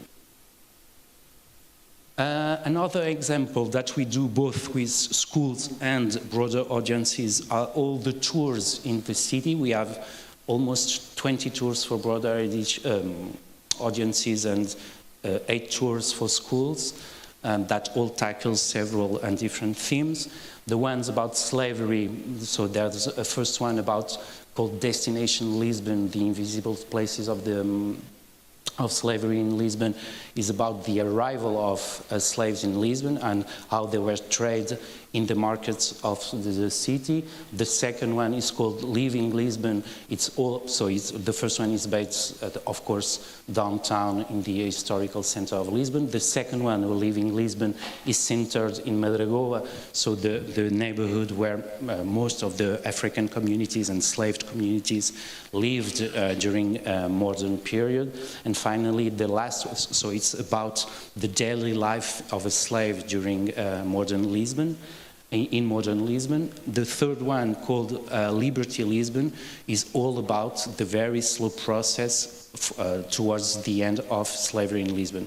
So it's centered in the area of Santos, and we started with 1771, the end of slavery in the metropolis, and we end in 1869 with the total end of slavery in Portuguese or former Portuguese empire. So the idea of those 3 tours, and also a fourth one that we are only doing with broader audiences this year, but probably next year we will do it for schools, called African Lisbon, that is made in co-creation with an association that most of you know, called Batutuia to Portugal, is more centered on the place and the importance of African communities nowadays, relating some places of the past with localizations of the present. For instance, the end of Rocio, that is from since the 16th century to nowadays, a place where African communities gathered for many reasons. So those are the main goals of those tours with students, of course, talking about the history of slavery and its importance in the construction and evolution of the city, to give visibility for African communities nowadays and in the past, of course, to preserve and enhance all the heritage that is not easily visible related to slavery and African communities, and finally to contribute to give a voice and to promote those voices that are usually underrated in history and nowadays also. That's another tour that we do both with schools and with teenagers and with broader audiences, that was created also in co-creation between the museum and ILG, an association that is fighting for the equality and against discrimination of LGBT communities. So it's about the history of the LGBT communities in Lisbon, and it's a way also to talk about queer culture nowadays in our city. Another project that it's very dear to us started in September So it's a long project, it's not an isolated activity, it's called Sketching the City. We are doing it in co-creation between the museum and a visual artist called Rui Horta Pereira. We are doing it with a group of 30 wonderful teenagers from Alvalade, so northern Lisbon. Kids that are the reflect of the huge cultural and ethnic diversity of Lisbon nowadays. So there are Portuguese kids from Angola, from Mozambique, but Syrians from Syria, from Afghanistan, from the Netherlands, from Germany. It's a very interesting group of kids. The idea is that along 16 sessions, the kids are touring in Lisbon according to chronology. For instance, they had a session about the Roman Lisbon, but also according to certain issues. They already had a tour of the city around the question of slavery, but also in co-creation with them. So they choose also places to discover in Lisbon. So there will be, in January, some tours along the so-called new borders of the city, the peripheries, etc., but also in the neighborhood of the school. And the idea, they have to register in a notebook, drawing or whatever they want, but some objects, some aspects of the heritage, but also some ideas, some words, some thoughts about the city in the past and society, but also according to what do they want for the city. And the main goal at the end, it's collectively the students, the museum, but also the teachers. Each session is being in each session, 2 or 3 teachers from different areas are present, but also the parents choose what they want to say to the city and painted a huge mural at the museum. And there will be also, so the end of the project is March, April, and there will be also an exhibition along the mural explaining all this process. One of the last projects I've worked today is not a new one. We are building the 3rd edition this year. It's called Lisbon, a True and Well-Told Story. It's a project made in co-creation with APPA-CDM, so an association related to people with Down syndrome, and that promotes social inclusion of people with disabilities of all kinds, but particularly Down syndrome. And the idea is the theater group of this association, with the mediators of the museum and with some teachers, create a theater play about an episode or a moment of the history of Lisbon that is, of course, in articulation with curriculums. And usually it's a moment of change, of disruption, of revolution. So this year they are working about the revolution of 1910. And this theatre play then will be shown to students of the 1st grade and the 2nd grades. So the idea is to contribute for education, of course, against discrimination, and stimulating social inclusion through interaction and debate between all the people involved in the project. So to sum up, we believe, and we are trying to, I hope we are aiming to transform the Museum of Lisbon as a space of freedom, a dialogue, a sharing of affirmation of different voices, with the aim of promoting always a critical vision of the city, in the past, in the present, and of course preparing the future. We try to stimulate always in our activities, but particularly in our school activities, practices of participatory citizenship. And the ultimate goal is always to build a diverse and democratic city and, of course, society. If you want more information, of course, all those programs and activities are detailed in the site of the museum or in our social medias, or you can write to me or to the educational department of the museum.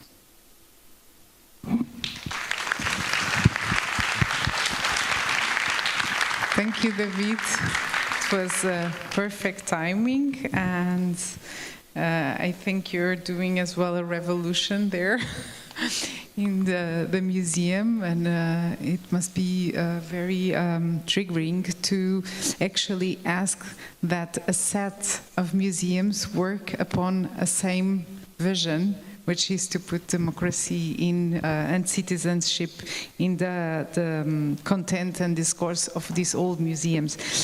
Before giving the word to Suzanne, I just have a question for you, which is about the difficulty of bringing different audiences into the museum, and moreover, the willingness of these people to work with the museum towards a common ground or a common goal.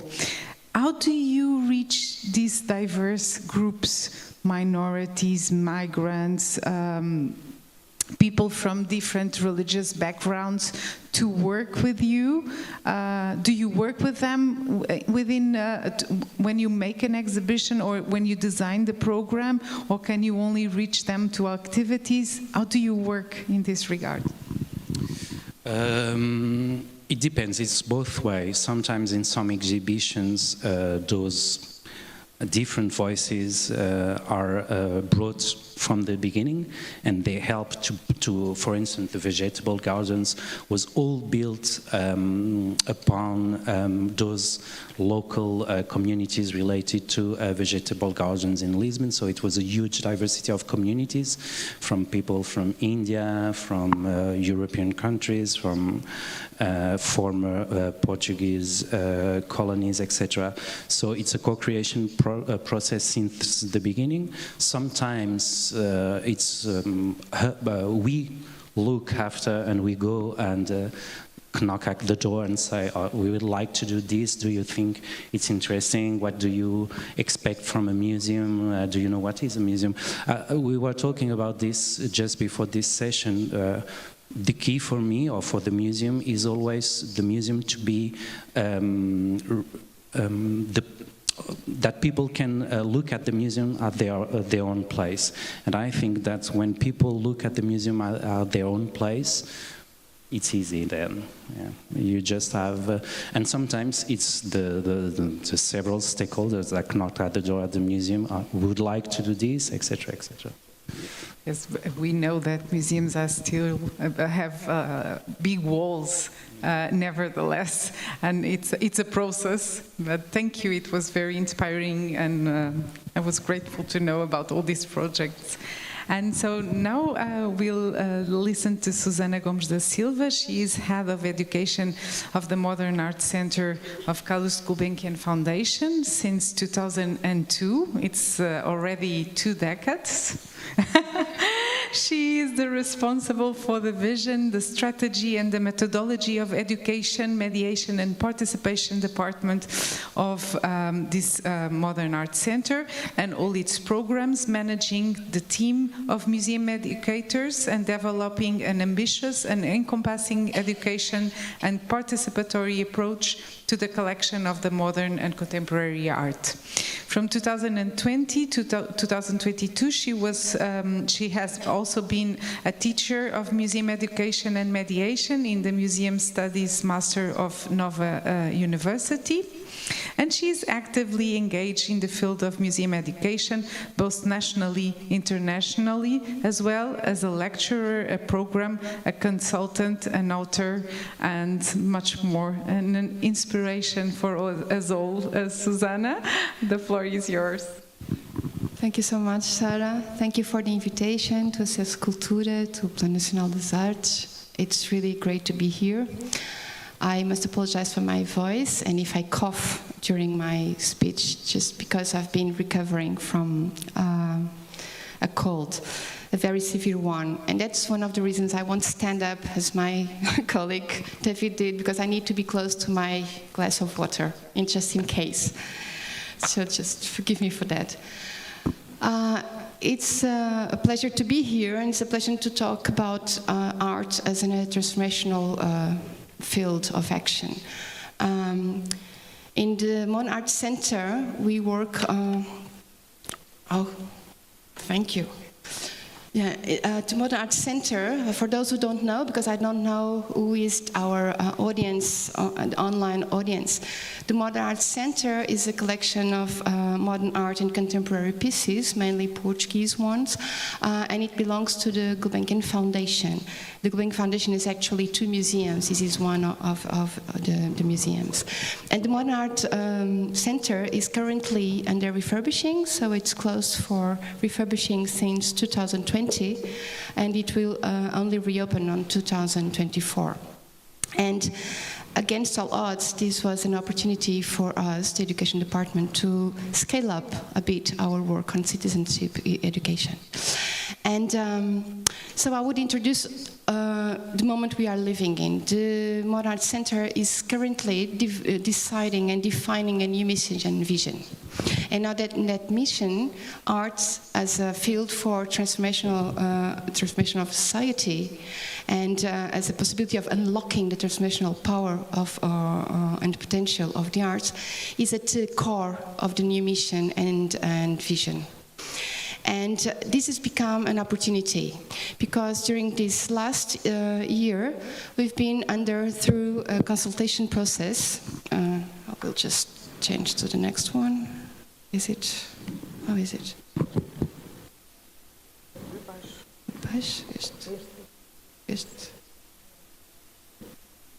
Yeah. Okay. So we've been under a consultation process, which is in itself, as I see it, also a way of giving back to society and just being responsible for being a museum open to the public.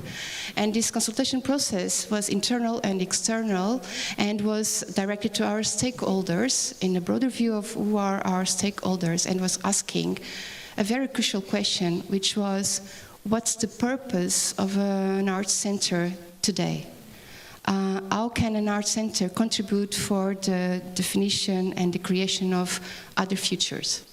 And from the answers that we got, we are now deciding on the programming, and we are trying to be responsive and committed to what we listened. So this transformational power of the arts and citizen education, for me, just come together. And it's not only now that the museum is just deciding this new mission and vision that this became important. It's now that it becomes more visible than ever. And this is also something really important, because we've been discussing projects and visions, and we all realize that the power of the projects and the outcomes of the projects are much bigger, stronger, and sustainable if they are embedded in the mission and the mission statement of the institutions that currently take them on. So, one of the answers we had from our consultation was the sentence I have there.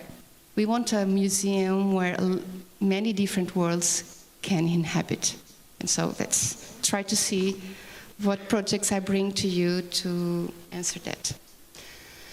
Okay, just another part of the context. I highlighted 3 different approaches to citizenship that are not everything we do more than that, but that I believe are 3 different ways of using the museum as a listening device.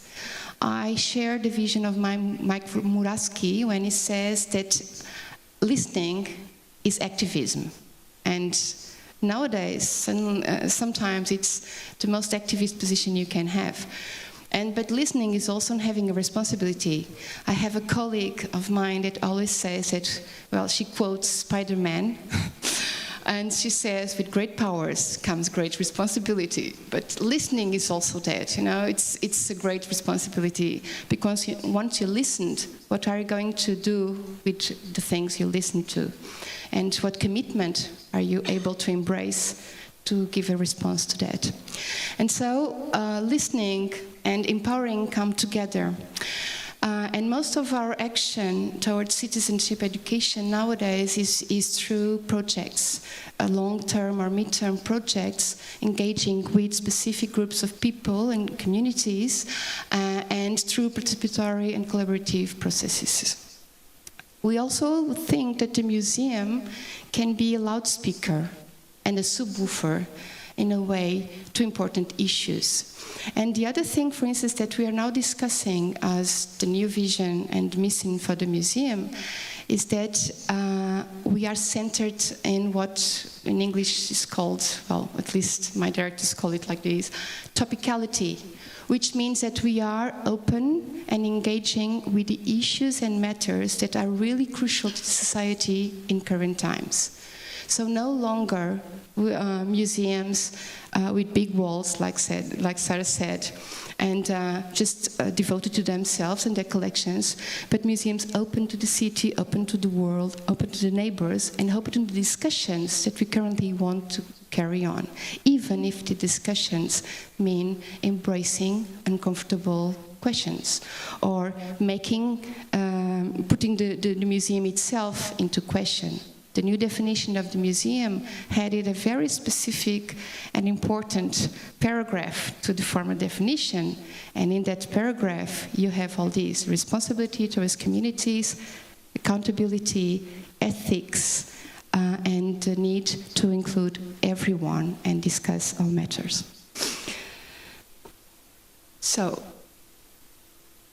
I've said the why, let's see the what and the how. I'm going to talk about the Imagine project, which is a project we run with youngsters that started in 2020, and I have one of the youngsters in the audience, so if you want to have another perspective of it, maybe then you can talk to her. And it came from this idea that youngsters are this generation that are really politically engaged, and they have a lot of issues they want to deal with, and sometimes they feel powerless to do it. But moreover, they are usually absent from museums. They are not in the audiences. Well, they are in the audiences if we are considering the school audiences, but we know that they don't come on their will. They come on some other person's will. And when they have to decide on their own where to go, we are not the place. And so this just became from these two problems. So how to engage with the younger audiences and how to become the place where all the issues to which they are dealing with can be addressed. And so the Imagine project became, from 2020 till now, a platform for the young. And it's a listening and experimenting platform where they can engage in different stages of participation in the museum. One of the things... Oh, what did I do? Oh, sorry. Okay. One of the things was, and the first step was, okay, if we are not able to engage them in our programming, maybe the problem is the programmer role we are playing.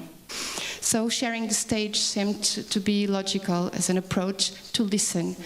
And we made an open call, and we got 21 youngsters working with us on a co-programming process.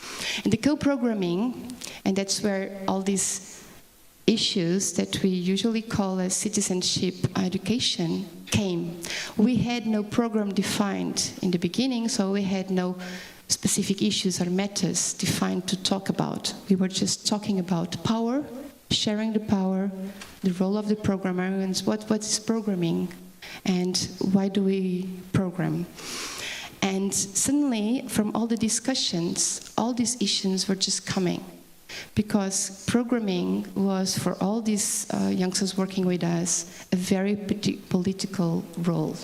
It was a very powerful role that defined what could be seen, what was important, what was not important, who was included, who was excluded.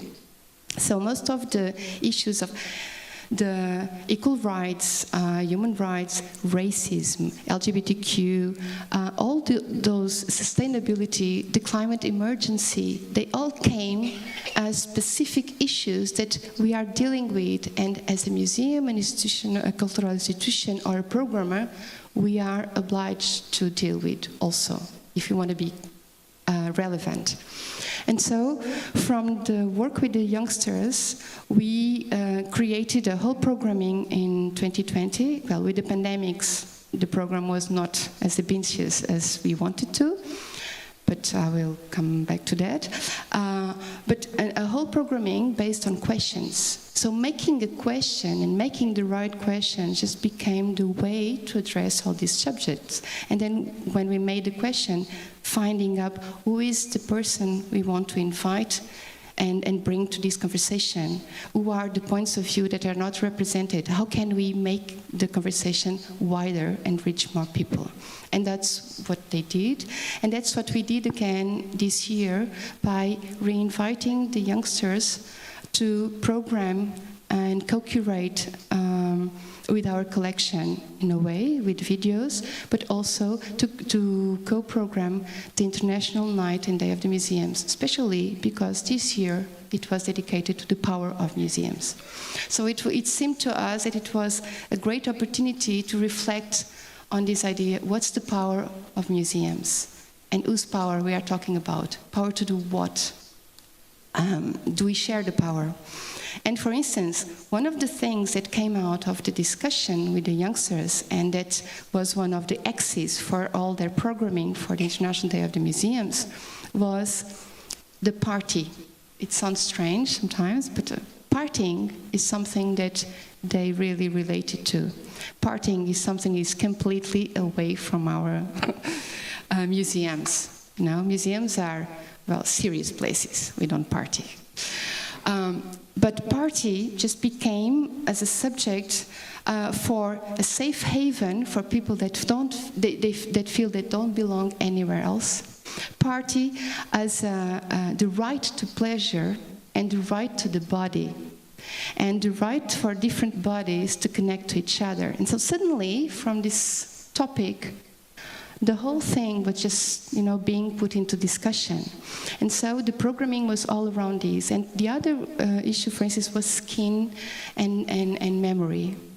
It became a subject because we were talking about tattoos. Well, again, tattoos are just completely out of Gulbenkian museums, both of them, even the contemporary one, environment.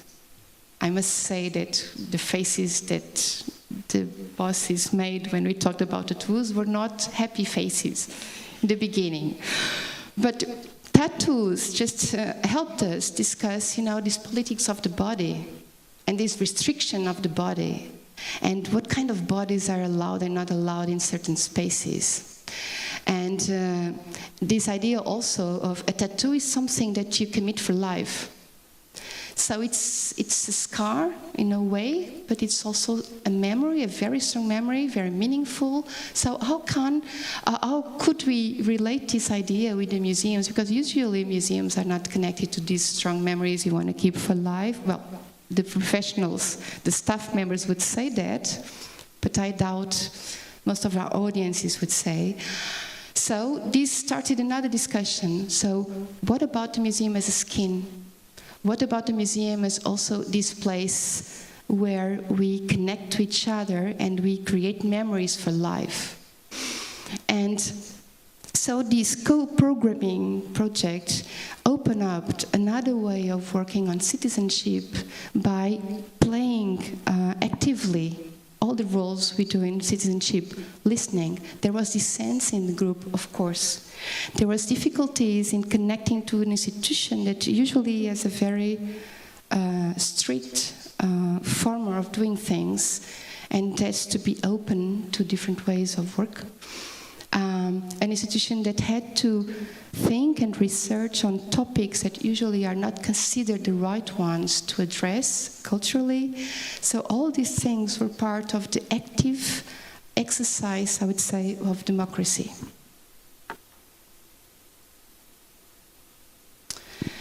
But the Imagine has been evolving, and that's why I was saying that the being closed now has been helping us to scale up some of the projects, because we have to go out of the formal and the usual way of working. So then we realized also that working with youngsters showed us that we need safe spaces for experimentation. And we need to engage the artists on this process, because they are a really important asset to imagine beyond the barriers that we usually have. And so we started this year a pilot called the Imagination Lab, where we think about imagination as a very strong and powerful political tool for change. Imagining is fictioning of things that otherwise would never exist. And from the moment you are able to imagine them, then you are able maybe to make them become true, even if they seem utopic or just impossible. So the Imagination Lab started with 2 artists, Rita Natalio and Alina Ruiz-Folini, that just brought to the youngsters, again, we just opened an open call. We had more or less 20 youngsters working with us for 6 months. And through the work with this artist, we were working on body, desire, and ecology. And debating things about, again, the politics of the body, which actually is something that most of this young generation feels as a burden. And gender identity, and also the climate emergency and ecology, but in a very broad way of dealing with the subject. And through this experimentation, we engaged in a fiction exercise where we created fictionary texts about other futures and other kinds of society. And by doing that, what happens is that suddenly, by imagining something, you're realizing how many boundaries you used to have in the current society we are living in. And it was only after we actually engaged in a very crazy and almost delusional process of imagining the unimaginable that we realized that we are finally addressing all sorts of things about the present we have and the society we have that we didn't see because they seemed normal.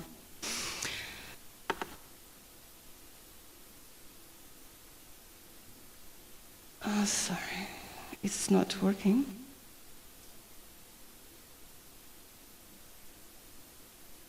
Okay. And now we are trying to move to the next step. And this is the responsibility of listening. So we are now preparing a call for a youth advisory group that could be a consultant group that will work with the whole staff of the Modern Arts Center, so curators, directors, exhibition managers, and the education department, and will contribute with their own ideas, opinions, suggestions as an advisory for the future. So if we are planning to change our mission for the future, and we are currently working in a strategic planning, it sounded that we needed to be committed to this goal.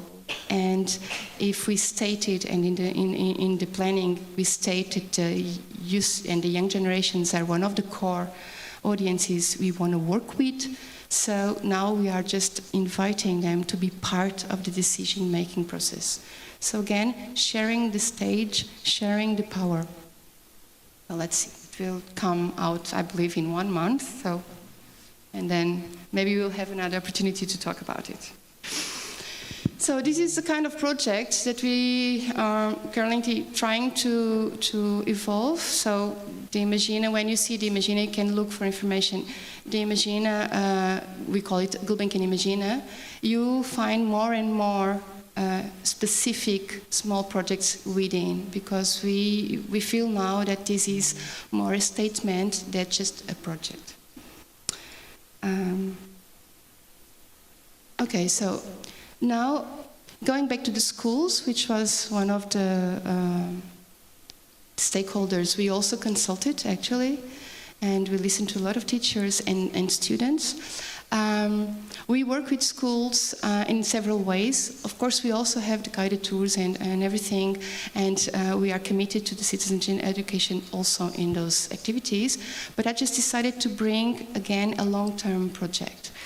And because these long-term projects, they all depart from an area of action that we defined 5 years ago called Fábrica de Projetos. Project Factory, where we open up the museum to the possibility of any teacher just come to us and say, I have an idea, I would like to draw a project with you. And anytime this happened, we would try to design the project all together, mainly involving the students also in the process. And it could be result in, I don't know, a two-day project, or it could be a whole school year project. If we had the possibility to work and design the project with the teachers, we would always say yes. And then we just realized that most of the teachers were looking for the possibility actually to use the museum to discuss difficult questions, because that's what Leo also shared with us. Sometimes we have this.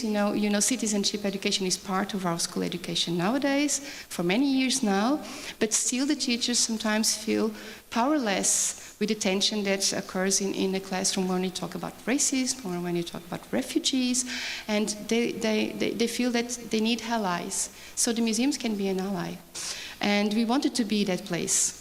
So most of the projects there were about interculturality, cross-references among cultures.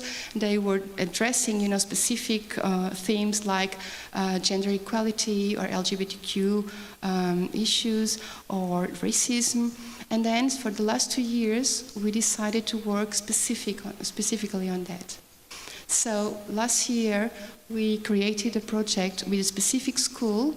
In that case, it was us who approached the school, and because we wanted to work with that particular teacher, because she's amazing, and we wanted to work with her because we knew already that she worked in the classroom in the way that all these issues were discussed with the kids, and it was a school that also was engaged in the project on human rights. And so we decided to approach them and ask them, do you want to start a pilot with us? And we worked for a whole year in a project called Caminhos para uma Educação Antirracista, so pathways for an anti-racist education.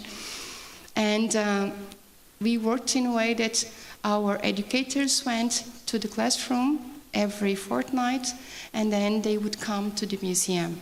Because we are closed, this involved a lot of work with the curators. Well, this would involve work with the curators anyway, but because this time we were really closed, and sometimes to see a piece, a particular art piece, we would have to make the piece come from the storage room, just find a room to put it. That's what is happening there, actually. They are looking at 2 specific art pieces from our collection that were just brought from storage, and they are talking to one of our curators. So this was also a way of engaging our curators into a process that nowadays is growing. And by doing this relationship, a very regular relationship, so going to the school, just coming to the Gulbenkian, working in direct contact with the artwork, it was a very important opportunity to make the artwork the triggering point for all the questions. And that's one of the ways we work. When we were talking about dissent before, we have dissent also on these discussions. But by using an art object, most of the times you can transfer all these personal, emotional reactions we are having into the object and make people feel safe enough to say what they think. And this happens a lot.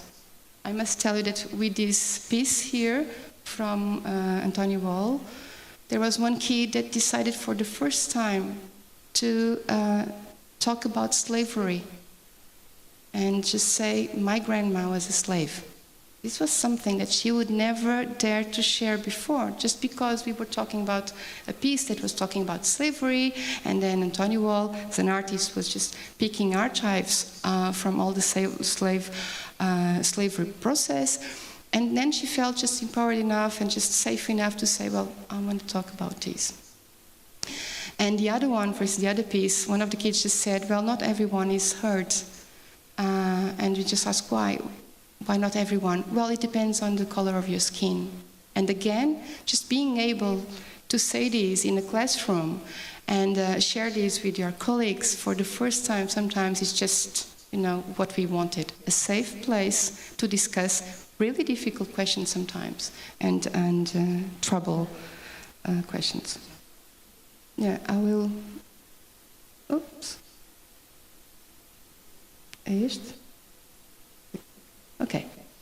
So this evolved into a project that we are now currently working with 4 different schools. So the one we were working with, and then 3 more, 7 different classrooms, 7 teachers, different teachers also, just to try and scale up. And then we are now working with an university just to evaluate the process and see if this pilot can become a model for work.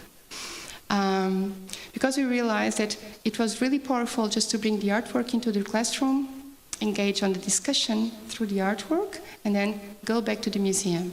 When we have an exhibition open, which happened last year, for instance, then the kids sometimes have a classroom in the galleries every week for a long period of time, to have ownership of the exhibition also, and to be able to create other narratives for the objects they are looking at. At the present moment, we are also engaging with an artist, so we put an artist in the process, because we feel that this creative process and being able to create something with an artist will be an asset for the project to go on. And then those 2 last examples are different. A Sara tem escrito. Oh, no, estás a ver. Okay, just no go. Okay, and now I just want to give these 2 examples. Dancing in the museum can also be a very powerful political tool. Some projects don't have to present a curriculum with these difficult subjects as the main thing. They can just challenge kids to come and see an exhibition in a different way. This one was an exhibition on women artists, and that was putting and raising a lot of questions about gender inequality and the way we just created the history of art. And by working with students, dance students, and challenge them to create and making a partnership with the school, because the students are last year students, so they have to create a choreographic exercise in the end to be evaluated. That's one of the evaluations they have to do. So we just challenge them to create this choreographic exercise as part of their evaluation in the museum and not in the school, and embracing the themes and the issues that the exhibition was raising. And they created a piece that we put it in our program, in our public program, so then it becomes something that everyone else can come and see. And the project was called The Art Is Me, Erase Me If You Want. And it was, I would say, a choreographic reflection on the role of women and the politics of the body also, and all the invisibility or yeah. And this one, and this is the last one, again, a project on dance in the museum from an exhibition that was raising questions about European identity. It was called Europa Oxalá. It's currently in Belgium. And it was also raising a lot of questions about the post-memories, so the memories, the traumatic memories of 2nd and 3rd generations from migrants from the former colonies. And again, by working with these youngsters, these young dancers, for 3 months in the exhibition, because we usually work with them in the space of the exhibition, so they can build up a relationship with the pieces, and that's from all their work, the choreographic work happens. So by working with them throughout this time, then we were working within the body all these issues of identity and post-colonial critical thinking. So there are many different ways of working citizenship and raising these citizenship issues into our education system, either formal or not formal. But I would say, just this is the last thing, I would say that one of the most important issues for me is that it doesn't become a curricula, it becomes a practice. All the projects I brought are important for me because they are in themselves an exercise of democracy in presence, actively. And this is quite important. It's better than talk about democracy. It's just being democratic in the process of listening to each other. And that's it.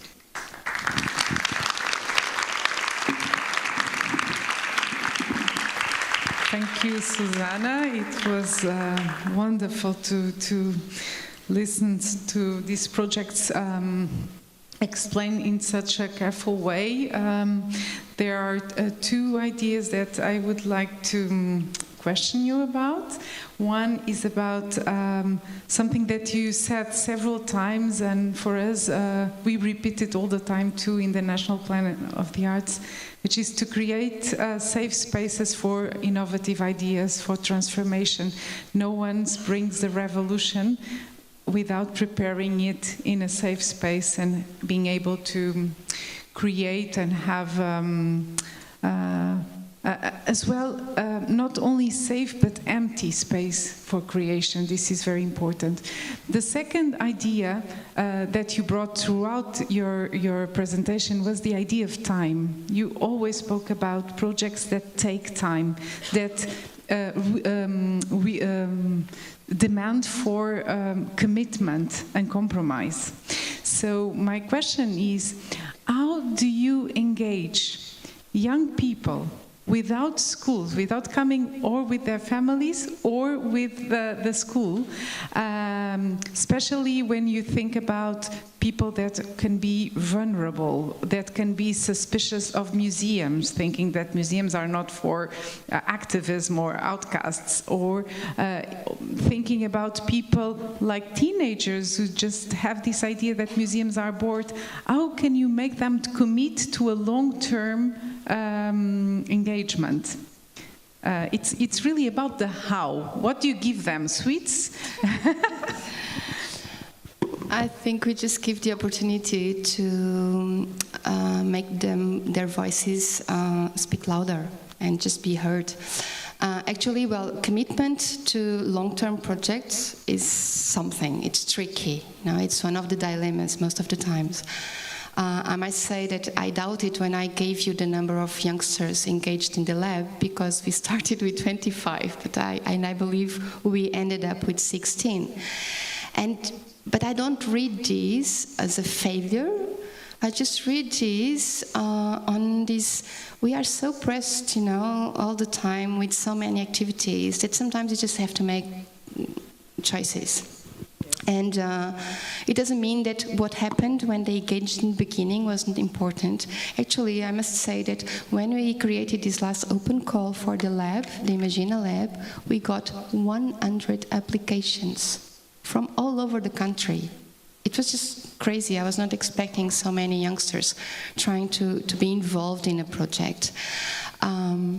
So I think what actually captured their attention, and that's your question, and that's what make them really, I want to be part of this, is that they, although they are suspicious about museums, they understand that the museum is a very powerful machine of representation. Well, they are actually throwing cans of soup in museums. Well, they didn't decide to do this in other places. They knew this loudspeaker would just, you know, work. And that, you know, that act would just have a resonance that otherwise it wouldn't have. So they know that they are just powerful places. And they are eager, and I believe we own them this also. They are eager to make the change they want to see in the world. They realize that they should have the power to change things, and where else? So they have to choose several places to do it. Unfortunately, most of the times the school is not one of them. They don't feel that in the school they have the power to change things. It's only when they leave the school that they find it. So they find it in the NGOs, they find it in the associations, they find it in other places. I want them, well, not I, but we as a museum want to be also a place for this possibility, and I think this is what engages them. Nevertheless, there will be always this problem. Long term is something, it's a luxury in our current society. You know, this is the final luxury, I believe. And so we have also to be open to lose them among the process, but thinking that, well, maybe the ones that stay until the end are the ones who really are going to change the museum also from within. So let's see. I don't know if I answered it all, but this is still a dilemma. No, you did. It's really about having the possibility to engage in a powerful way that has resonance. It's not only at that moment, it resonates throughout the organization. And I really love to hear that Foundation is listening to all this inquiry and changing it. Let's see when words become actions. And I don't know if you have any questions to Susanna or to David. Please say so. I will bring the mic. Or let's as well have a look in the online.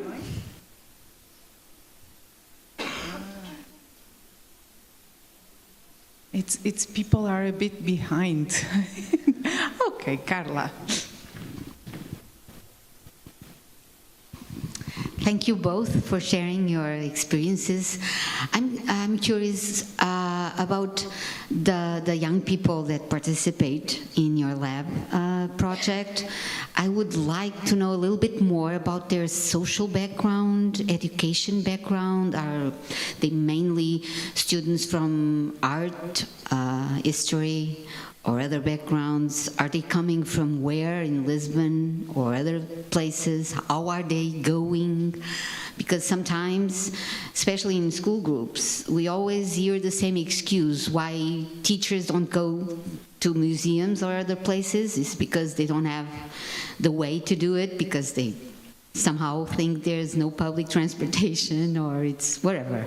So I'm kind of like, and it's both, how they participate on your programs, on these more logistical questions.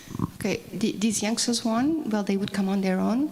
Actually, when we got 100 applications, one of the criteria was being diverse on the origin of them and the social and educational background and their motivations, of course. And so we got, well, most of them are just from Lisbon and the surroundings, but we wanted to make sure that we were thinking about the wider Lisbon area, so the metropolitan area, more based on transportation issues than the rest of it, but still we got some youngsters from outside of Lisbon, and so we paid for the transportation because we wanted also to have, for instance, we have one from Montemor, which is just a completely different place, and we wanted also to bring this voice to the group and see what happens. Then on education, most of them are university students, but some of them are not, so we also wanted to have different backgrounds. They are from different areas. Actually, only 3 or 4 were from the arts.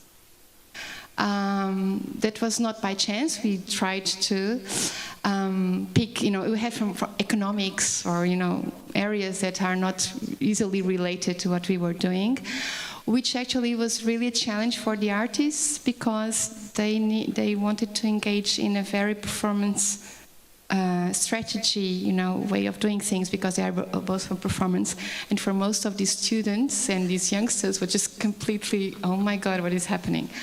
But that was one of the good things because they were all finding a new way to working together. So that's, and for the first group again, we also spread the word through a lot of partnerships we have, associations, local associations, so to make sure that this call reach the youngsters that usually have no connection with the Gulbenkian and that would never pay attention to such a call, and just trying to find, other kind of profiles, so the group would just make the best of all these differences and diversity.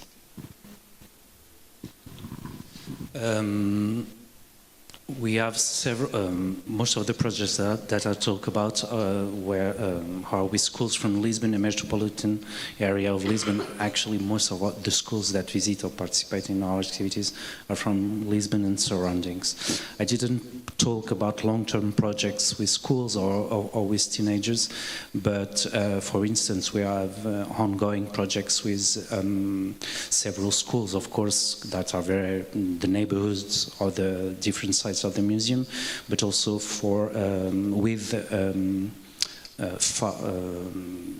specific neighborhoods such as Bairro 2 de Maio or Portugal Novo. We have ongoing projects with them, so usually socially excluded neighborhoods and schools. One of them was a proposal of us, the other one the community, because of one project we had, reached us, and we are working with them. And for instance, another project, it's a pilot project with Santa Casa da Misericórdia, and we are only working with young migrants, so teenagers and young adults coming, just arriving to Lisbon. And we use the proximity of the Pimenta Palace from the airport, because it's usually the only place that they know, to transform the museum as the first safe place in Lisbon, and to read them. And actually next year, around May and June, we will have a small exhibition of films made by those migrants about this new city for them in São Jorge Cinema, so you will be invited.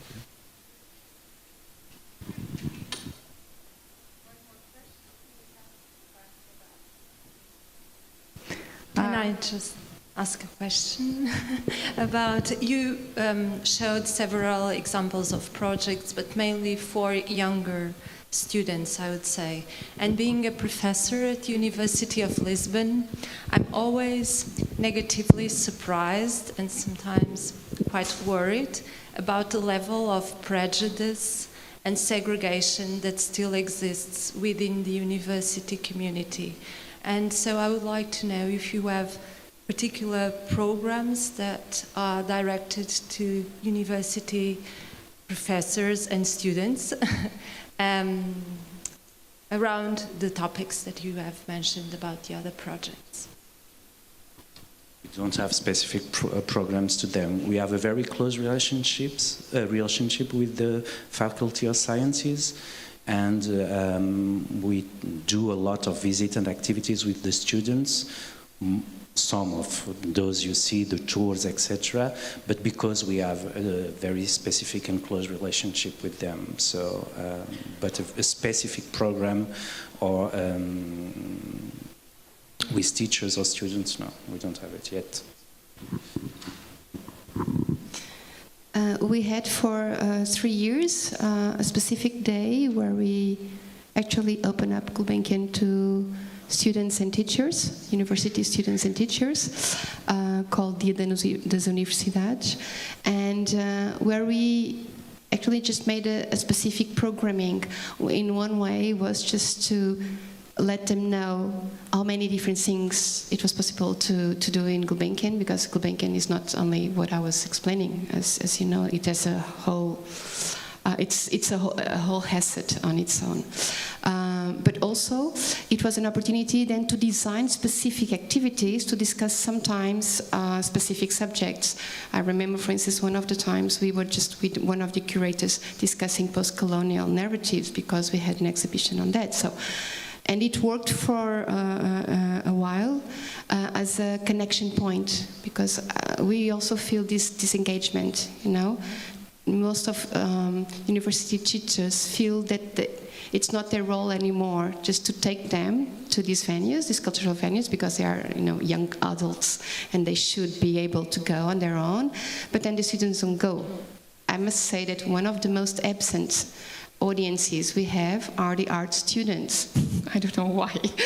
Yeah, well, so it's needed, you know, this bridging is still needed. So that day worked like that.